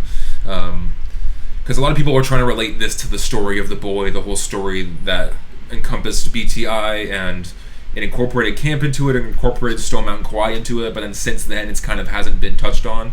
And people, I think, are trying to grasp at straws, trying to be like, if this is that last album, it has to wrap up that story somehow, right? But I think he's not a little Doom. desperate. He's not MF Doom. Like, yeah, it's not like, no. I don't think it goes that deep. No. There was an interesting moment at the end of the Happy Survival thing where it's like a clip, and like I think it's like the kid, like he like brings him into the studio or something, and then he like just sings some random shit, and he's like, unfortunately, that's gonna be a hit. Yeah. So I think like that's gonna happen in the movie when they find a studio, and he's like, oh, you guys obviously, like, they taught him how to survive and to do all this stuff, and they're teaching them how to let go and be free with music. You know, it's probably going to be it'll be some kind of. He's going to definitely teach them something, and that's the thing about like what I'm saying about how I fill in all the blanks of like what the story is, and like how it's we're going to live in this post-apocalyptic world, and if you're a singer, you don't have any skills. It's not really ideal, but we are going to realistically need music in the new world. We need art. We need people need to do it. Yeah. So I think it like makes sort of a point there. Yeah, for sure. I think I really enjoyed the album overall. I think it's a good culmination of a bunch of his different styles and sounds over the years. I'm still not confident that this is his last fucking musical endeavor. Literally last week he dropped a feature with the singer Raven Lene or something like that. Yeah, it's pretty. It's more of a classic R&B thing. It's a short feature, but it's solid. I like it a lot. So I think that's gonna happen, and he's gonna keep. He's gonna be in the culture. He's gonna be in the zeitgeist. He's gonna be. If Drake responds, then I think Gambino is responding. So this is another random side note, but the Happy Survival one, it kind of made me think of Green Day's Nimrod album, how they had that song Last Friday. Yeah, I can see that, which was kind of just a wave. It was like a surfing kind of song, surfing like vibe, And that album also had all kinds of different genre explorations. Like they did a ska song, King for a Day. They did a fucking one of their first acoustic songs, Good Riddance, Time of Your Life. Yeah, so like. There's parallel. There's the Billy Joe Armstrong connection here. Yeah. That's gonna be my Twitter thread that I go viral for, and have a bunch of people commenting, "This is a reach, huge reach." No, I think it was directly inspired, not by Prince's Batman soundtrack, but by Green Day's Nimrod. Exactly. Perfect. It all goes back. Speaking of Nimrods, the Whites are back, and they're better than ever. We got Eminem on tap next. Eminem listened to too many Joe Rogan episodes. There's a lot to get into here, and I don't really want to get into, nor should we, because we only got like half hour before we should dip. But we'll touch on the big points. We'll touch on some stuff here. The Death of Slim Shady. First new Eminem album I've listened to in quite a long time. Yeah, since. For me, it was the Marshall Mathers LP 2. Right. I think, I heard a few Monster things on there. That was, with Rap God. Rap God, I know, listen to a few of those. He did Rap God and rapped fast and, like, ruined so many people, like, trying to become fast rappers. Yeah. There's this guy named Luke Gone. Oh, yeah, I think he's... Who always shows up on my page because I watch his fast rapping and all the comments being like, yeah, but you didn't say shit. Yeah, that's always what it is. It's like when JID fast raps, and I wouldn't even call what he does fast raps, really. Like, it's not in the same way. Like, he's rapping about, he's making points, and there are bars in there and shit. Like, there's... And JID is on this album. He is. This is like the one rap feature really on it, which is surprising. I thought there was going to be some Dr. Dre or some fucking, there's always going to be the Skylar fucking Gray shit. There was a couple more rap features hidden in there. I guess, Bizarre was on the end of one song. But let's just do a track by track here. I I mean, is there anything we want to say like, about the album? Just the itself? concept of it. Yeah. I actually like the concept Me too. and the like enjoying it as a listening experience. Yeah, me too. But that being said, I don't think it's really like good music per se. No, there's always just something about it, whether it be the production or like the person he's going after, or just like the lyric, like some of the lyrical content, or just like the chorus. There's always something that's like, okay, it's a little bit. It's like maybe 2 or 3, 4 tracks in here that are like, okay, this is like peak M, old school M, right? Like the first song is one of them. Yeah, but it's like he's clapping back at the internet haters and being like, wow, you guys would probably hate 36 Chambers. Yeah, now. I love that whole stanza of like, Kendrick album was cool, it didn't have any bangers. You fucking didn't like the beat, so you hated Might Delete Later, or like shit like that. Which I thought was fun. I thought that's cool for him to say. But like, as an old school rapper at this point, this is something that could only happen in 2024. Like a man in his 50s who's like, for some reason, obsessed with like Caitlyn Jenner. And, I know, man. I know. Making fun of the blind. Christopher Reeves. Like what? Like what? How? Like why? Like I don't get it. And man. I think that there is a point to it, and like he is making an overall point about like by jumping into the Slim Shady character.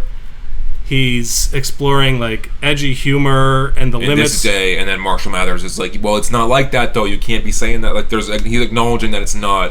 But I think that he actually did something clever with the sort of comic book-esque style of like a man versus his own persona, like battling within each other. Yeah, which makes it a good notch in Eminem's discography, because this is similar.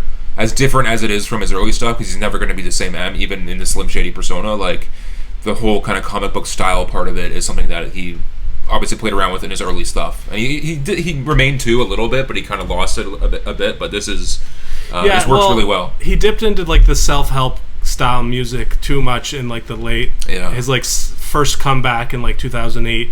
Yeah, the relapse and the recovery and all that, and it got kind of stale.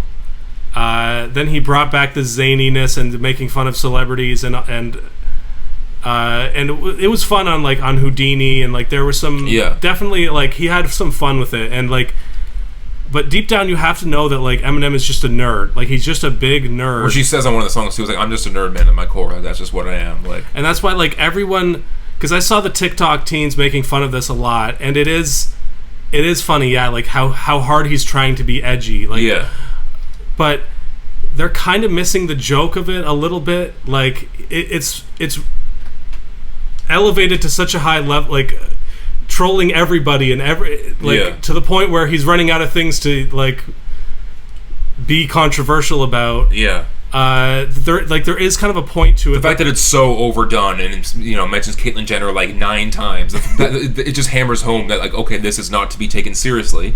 It's ridiculous. It's a character, right? Like. But like he spouts off some opinions in the Slim Shady persona that you're not really sure if like that's the real him just saying his opinion, or if this is all for the sake of like rhetoric and like the different sides of his brain or what have you. Like, well, he's making some points even in the fucking controversial shit he's saying. Like, there's some truth to it, but it's just the way he says it obviously is supposed to be fucking out there and controversial, right? But I really don't think that it's something to be feared, or like that this is like he's forwarding some like cryptic like fascist messaging, or school shootings are going way up fucking next year. You know what I'm saying? Like, there's not gonna. He's not like, it isn't what you think it is. Like, it's not. It's the same thing of fucking not letting your kids listen to rock and roll because of the fucking it's Satan music. Like, it's the same. Like, it's not actually gonna fucking do anything. Like, the people that were gonna do that shit, we're gonna do it anyway. Like, no single artist is gonna, you know what I'm saying? Impact someone like that. But like, I can understand why anyone doesn't like it on a first listen. When like if he's talking about saying the R word or talking about like kicking disabled people and dead babies and stuff like that. Like, it is very 13-year-old, but then he also makes fun of that. He's so self-aware that it almost kind of balances out of like, well, he knows what he's saying is wrong, right? It's not like he actually believes this shit, right? Like, to an extent. like, I think that after listening to the whole thing, like, you do kind of come out of it with, like, learning a little bit about, like, what the persona means to him. Yeah.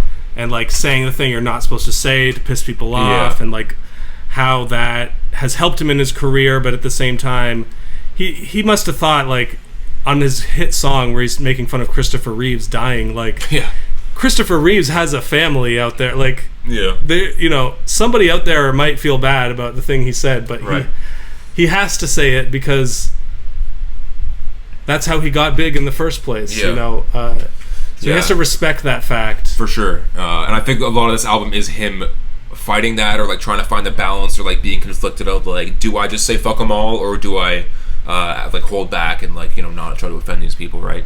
And I think even if you, no matter what you think of the album, if you think it's fucking trash, if you think it's good, it's probably his most essential album in this new Eminem era. You know what I'm saying? It was just a in terms of concept. understanding, just of understanding. Like, it's probably his biggest, most creative one in a while. I think.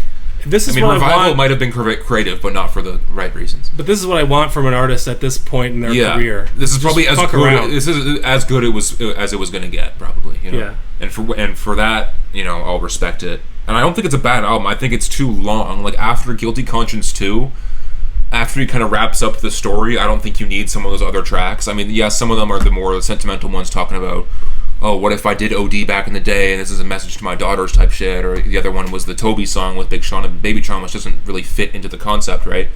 They serve more so as bonus songs, but it still makes for like an hour, like over an hour project, like an hour 10, 15 minute project, which is a bit much for sure. I don't know if you needed those. I think if you just stuck to the fucking the Coup De Grâce there, then that would have been it. But I am sweating. Yes, sir. We almost done, baby. Some notable bars. Let's do it. On the song Habits, something about I'm in Pakistan getting chased by a pack of stands. Yes, man. There's some of these all over, man. That's his first mention of Caitlyn Jenner as well. A lot, the R word, little people talk. PC court free speech, Gen Z type shit, pronouns, me too. It's just like I understand where the Gen Z is coming from, being like, this is just an old man yelling at a cloud type shit, like talking about all this, how I just terrible feel, some of this shit is. I feel like people act like other people aren't capable of ironic humor, exactly, or playing a character and making a point, like, by being so ridiculous. And all these kids on TikTok that are making fun of this and hating on this shit, like, we talked about this last episode. We kind of grew up with Eminem a little bit. You definitely more so than me, but like we were still accustomed to that kind of art and that kind of music at a young age. Yeah. Whereas Eminem hasn't really done shit like this, specifically like this, in a while. He's always been Eminem, but like Slim Shady, like people might not actually know about the Slim Shady character really, so they're taking it for face value. Or they're like, this is fucking terrible, fucking hate speech. He should be fucking stoned to death, right? But maybe they just don't get it. But like, it's weird how within the album you will find that like he actually does have normal opinions, like underneath all this like offensive stuff. Like, he explains that like he does support trans people, but he has some kind of weird gripe about the pronouns or whatever, which is like kind of like that's kind of like a man that's like above the age of 40, and it's like, but he also like he disses like Candace Owens on the track on the album like two times, that's a good thing, which was good, and he's like about how she's like a traitor to like the black community by being like openly fascist. She wore the fucking White Lives Matter shirt with Kanye, which he even makes fun of Kanye too. Like, he does. If you are trying to keep score politically, like Eminem's on the more he is social points than Kanye in terms of that. That stuff. He is kind of like targeting some of the people that other people, like other online like lefty people, would go after as well. So he's kind of just making fun of anyone for any reason. Mm-hmm. And you kind of have to respect that. Like, he's not coming at it from like a Tom McDonald perspective or whatever. Yeah, where he's clearly like listens to Ben Shapiro every day and like, you know, watches all these podcasts. But this whole thing was very podcast brained. Yes. Like, he watched too many Joe Rogan. And he definitely like was reading a lot of the criticism the past years. Like, I think he's definitely a person that does read the shit that he sees online about him. Yeah. which is better than being someone who like totally ignores it. Because then he would be completely fucking out of the loop about what he should be doing, right? Or what he shouldn't be doing. But yeah, he continues on with the next song is very ableist. Yeah. Oh man. There's a joke about on the one where he's rapping back and forth, guilty conscience, and it's like the little people are mad at me for making fun of them. I've had it up to here with it, like. Yeah. And then he does like a deaf person voice to be like, I think they had it up to here with me too, doing like a deaf voice, and I'm like, yo. That's one of those ones where it's like, I wouldn't really laugh, but I would just be sitting there and being like, you know what? That's crazy that you did it, man. Big grin on my face, but no laughing. Like that's, you know, because I'm more kind of laughing at him than anything exactly. else. What else do you got here? I got. What do you think of this one here? This stanza. I was 5 when they tried to say I stuck a live grenade up inside a microwave. I behaved like a child A. Even when stakes are high as the price of Angus I fillet. By the way, I think I just gave Skylar Grey hepatitis A. I think that's a joke because Skylar Grey used to be like a porn star before she was a singer. Oh, really? Okay. And people have often made jokes about, did you have sex with her good. or something? No, I think that's not. I think that's a good classic Eminem stanza that's not getting too fucking problematic with it. Like that's, you know. You can tell by reading a verse like that he just has fun with the rhyming. Yeah. And like, you either like it or you don't. Yeah. And some of those, like, there's always parts in his verse that I like and parts that I don't. Yeah, I mean, speaking of, that was on the song Evil. Like, I like that part, and then he has this part here. So much bloodshed that when he bled from his head gash, I'm kind of like a bookworm because I ain't stop until everything gets red. Call this sex ed with a splash of necrophilia because when I say that I'm really the evilest, I'm fucking dead ass. I had the fucker so hard in the butt dead ass bar. That was mine, by the way.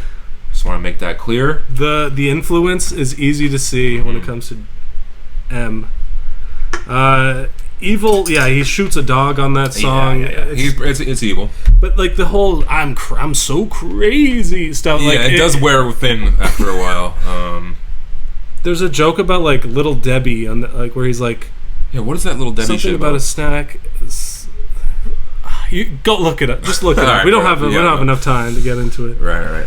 I did want to mention the song "Brand New Dance," which is that was one of the best worst songs I've heard in a while. I know, yeah, because the beat is like zany and like really bad, but also really good, and like it's just catchy, but it's not. It creates a vibe that is just like it's nasty, so bad. Yeah, but it's like, a nasty song. I'm a sucker for when like they do a song where they do dancing instructions, but you can't actually like impossible dancing. Yeah. That's good. That one is old school, but I liked it. Yeah.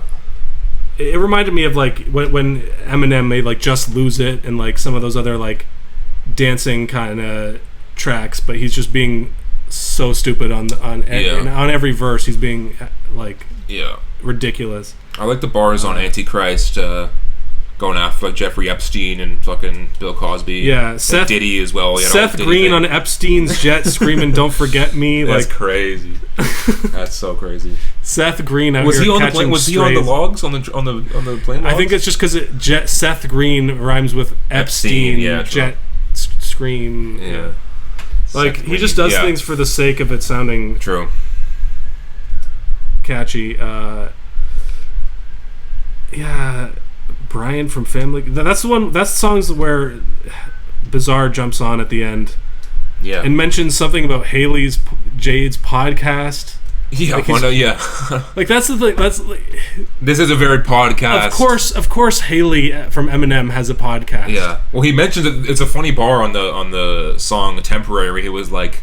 Or maybe it was somebody saying it. He was like, "And I can't believe I missed your first podcast." And I'm like, "What?" Yeah, I know. You didn't need to be there for that. That's in the same thing as like the recital and the fucking getting married. And I missed your podcast. My parents didn't know I had a podcast for the longest time. But now my aunts are wanting to see it. My aunt's like, "Can you send me a podcast episode?" And I'm like, "Yeah, I'll send you one." The song with JID, I think, is pretty good. I mean, JID kills it. It feels almost out of place with the style, though. Like, he's not... Because there's so much just punchline, fucking all this deranged shit. And then JID just has a good JID verse, you know? I didn't like Eminem's part as much, but yeah, No. JID, like, he showed up. If Showed up for it, Eminem, if Eminem calls you for a feature, that's what you're when going to do. he kicked into that fast flow part. Yeah, that was good. And there is that stanza. Do we even want to talk about it? Even I'm like a RAPER. Got so many essays. Essay. Wait, didn't he just spell the word rapper and leave out a P? Did he? P Diddy. R.I.P. P did he? Oh. R.I.P. Rest in peace, Biggie and Pac. Both of y'all should be living, but I ain't trying to beef with him because he might put a hit on me like Heath D did him. Because there was the whole thing that is going to court now. I think that Tupac's family is suing fucking Diddy actually for the murder of Tupac. Wow. And how this shit might go to court. That was like the. And Eminem has been saying this for a while. The lore, like that's partly why I go with the comic book style thing. Is like the lore behind this album and all the like references to his previous albums and like it does go pretty deep and it's sort of like it's like the MCU like of rappers. Yeah. And different storylines and like lines like that, like they definitely put a lot of color into this world that he's like bringing. For sure. And yeah, P Diddy totally did it. That's yeah, man. I mean, fuck. Like, come on. A lot of evidence there. I don't know. But that line is also a reference to when he said, "Wait, he didn't just say what I think he did he? Dr. Dre said." Well, listen, you idiot. Dr. Dre's dead. Yeah. He's locked in the basement. Oh, yes. That's right. Nice. Points for you. The next song, Road Rage, I didn't like almost too far with that one. Like that one's, I didn't like. I'm more confused than a black transgender member of the KKK who has Caitlyn Jenner on the like. It's like, okay, man, like it's too much. Slow down. It just the fat phobic, transphobic kind of shit almost to an extent. Like the chorus is not good either. I just don't like it. Like the fat phobia discourse is so fake. Like no one's actually encouraging people to be fat. People are just saying like stop being such a asshole. Like because you're not really. You're not making anyone more healthy by like calling people fatties or whatever. Like and don't fucking hate yourself for the way that you know what I'm saying, like positive. But self-love. But we're almost falling for it by getting like dragged into this ridiculous discourse that we've all seen play out on Twitter and TikTok and everything. Yeah. But yeah, what would Lizzo should be? They should reach out for a comment. But the thing is, everyone's on Ozempic now. Like fat phobia, fat people are not even going to be a thing anymore. That's true. In that song, he dyes his hair, which is the ultimate. That's like sign of going evil. Slim Shady's trying to take over the Avatar. Yeah, and then it all explodes with Houdini and Guilty Conscience 2, which I think Guilty Conscience 2 is one of the better tracks again on here. Just the back and forth between Slim and M is pretty entertaining.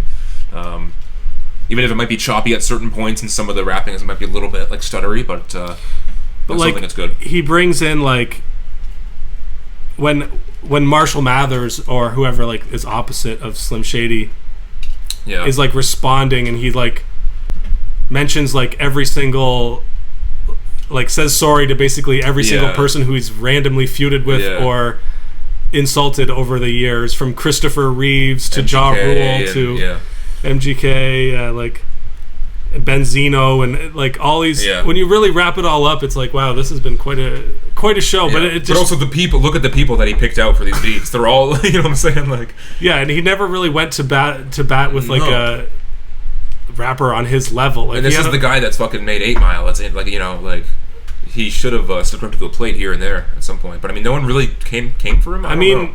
when MGK said your beard is weird, like I know that's a death blow. If his beard is weird. It is. It looks unnatural.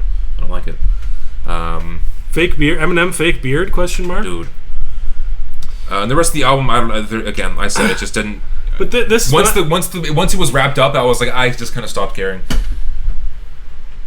I was still with it, like when they got to that Temporary song where it's like fucking jump scare, like tone shift out of nowhere, like and it's like all serious now, and it's about his kid and how he wasn't there for her, and I was like, this is... But, like, the song itself isn't that bad. It's not that bad. No, it's not that bad of a song. It's just, I feel like this is kind of more so the style of music that he's been making, at least in my mind. So it's just like, it's not... I don't know, just not really... Yeah. He probably has done this before, you know what I mean? I haven't really listened to a lot of his newer stuff, so... Who's to say? But no, I don't mind that one. I don't mind Somebody Save Me as well. Jelly Roll. Especially with fucking Jelly Roll, man. So this guy... It was so weird. You know, it's one of those things where it's like you hear something one time, and then all of a sudden you're hearing it everywhere. Yeah. I was coming back from work one day, and then just on the train, I think there was a Jelly Roll concert or something at Budweiser, and I saw all these people with Jelly Roll shirts and fucking saying his name. I'm like, Jelly Roll. Jelly Roll. Yeah. He's rolling around on stage. Wow. And then I was like, all of a sudden, I was like literally everyone, like the past like few weeks, just keep hearing people talking about Jelly Roll and seeing it on my feed, and even like Morgan's parents know who Jelly Roll is. I'm like, how the fuck do you know who this Jelly guy, Roll is? Yeah, he's what like, happened? Like, he's more famous than fucking Jimmy Fallon right now. Yeah. He should be the host of the next late night show, for fuck's sake. He should host the next podcast with me. You're out of here. I'm getting Jelly Roll on for the next one.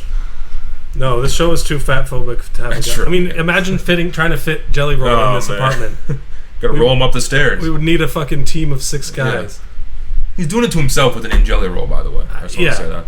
Well, what did he think about the fat phobic bars, you know? Yeah, like, on the same album. He did diss Jelly Roll in the song Bad One. Like, I don't know. He did make fun of him. No, but Jelly Roll, I've known about him for like a year because he started to show up around... like. You're more tapped in with on TikTok. You're on TikTok more. No, this is like through people who make fun of like comedian podcasts and stuff, and how they all got obsessed with the Jelly Roll and kind of made him famous.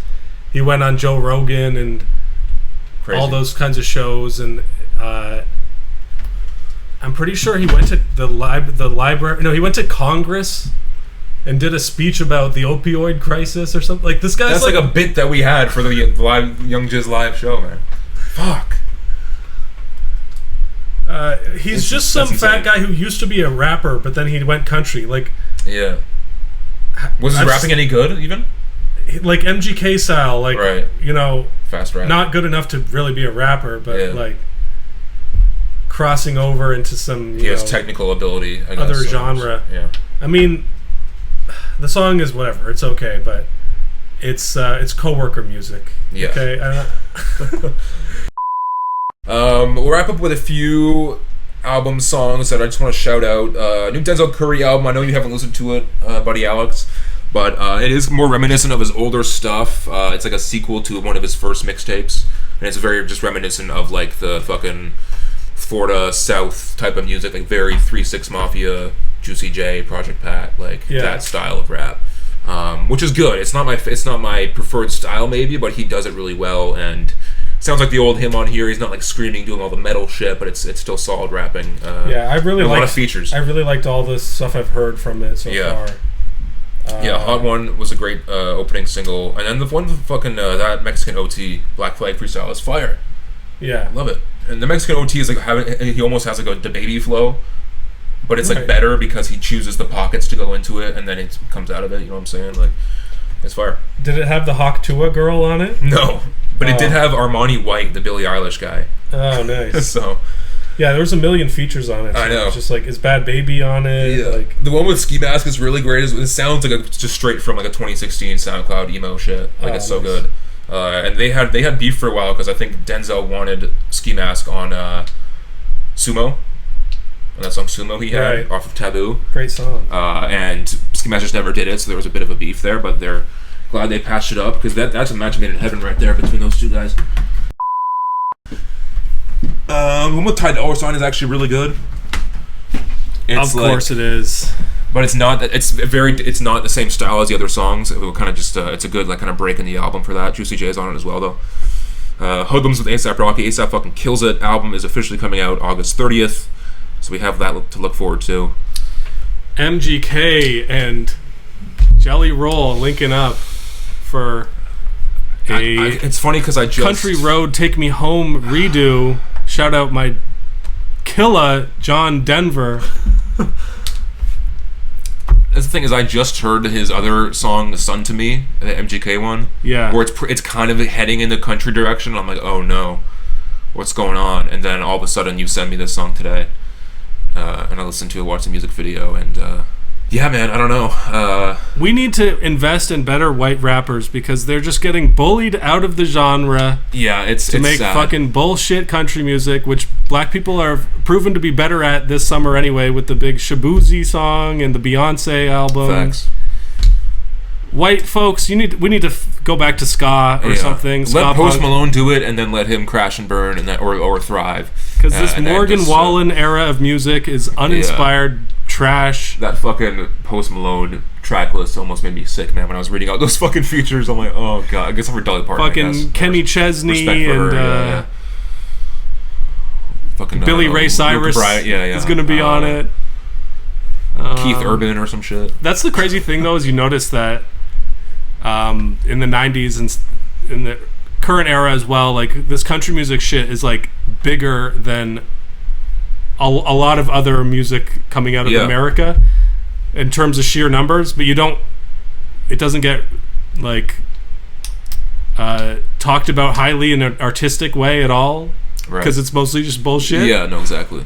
But it does actually sell huge numbers. No, it's insane. Like, that's the new wave, man. So I don't blame these artists doing it, but it's just like, it's so clear that some of them are just doing it to chase the bag, chase the clout, chase the trends.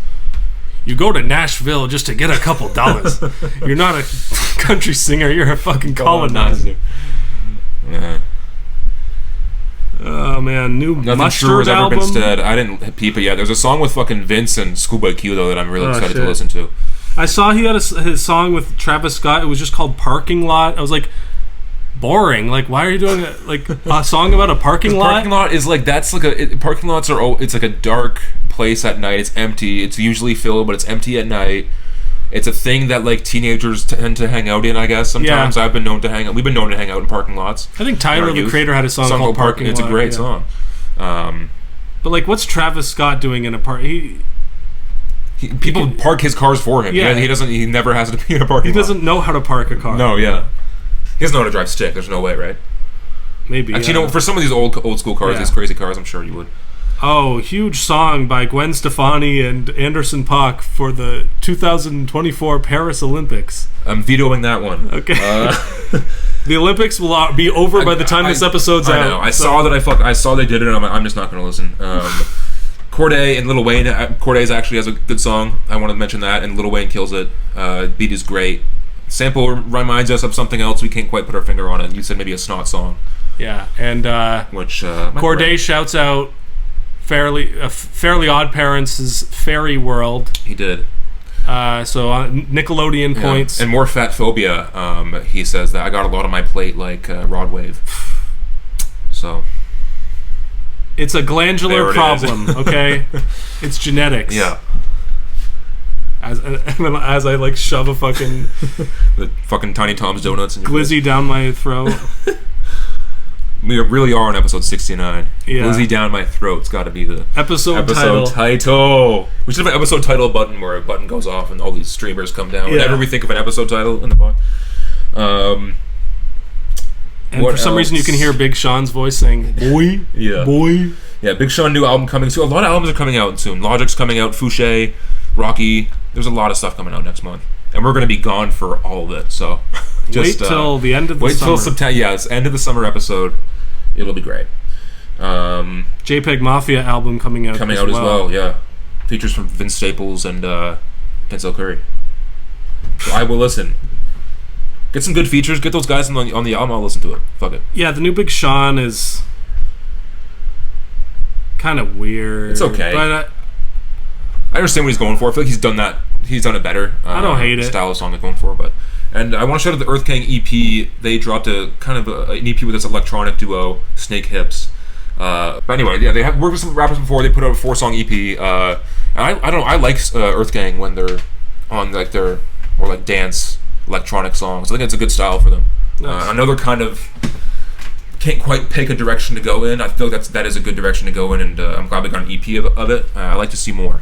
That's what I'll say. I really liked JOEJAS' song "American Fever." Yeah, that was a really good one as well. I didn't catch the music video for that, but I think it's just on a totally different wave. Yeah, you know, I'm fucking with it. I'll venture to say it's my favorite post Brockhampton song from any of the members. I still think Matt Champion, that album. I really like that album from that this year. Because it was very Dominic Fikey, which I liked. Action Bronson we'll get to next time. We got a bit of a game in time for that. I mean, I still have to get my thoughts together. I don't really have... It's really good. I'd like to... No, it's great. But the thing with Action Bronson is that there's not much to say because it just sounds like another Action Bronson album. Not in a bad way, because I think the style he nails it. He continues to have fun with it. Yeah, some bars we'll definitely get into and highlight next time around. Some special moments, but... That's pretty much all we have time for today. Yeah, we're fucking running out the clock here.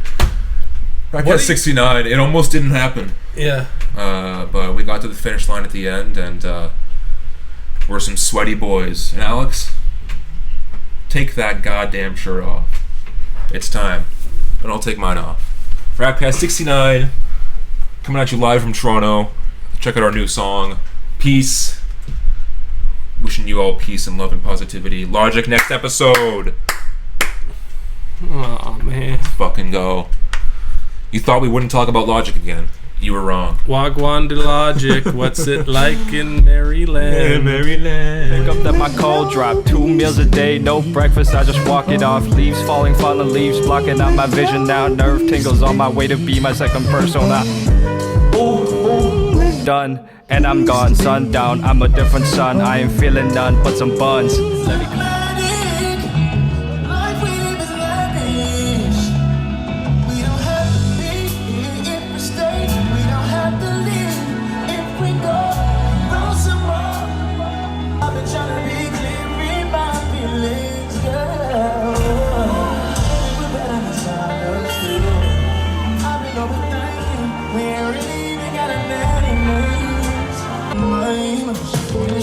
Too low, lies get posed, lies the focus. I know, stone cold. You make seasons with no fair warning.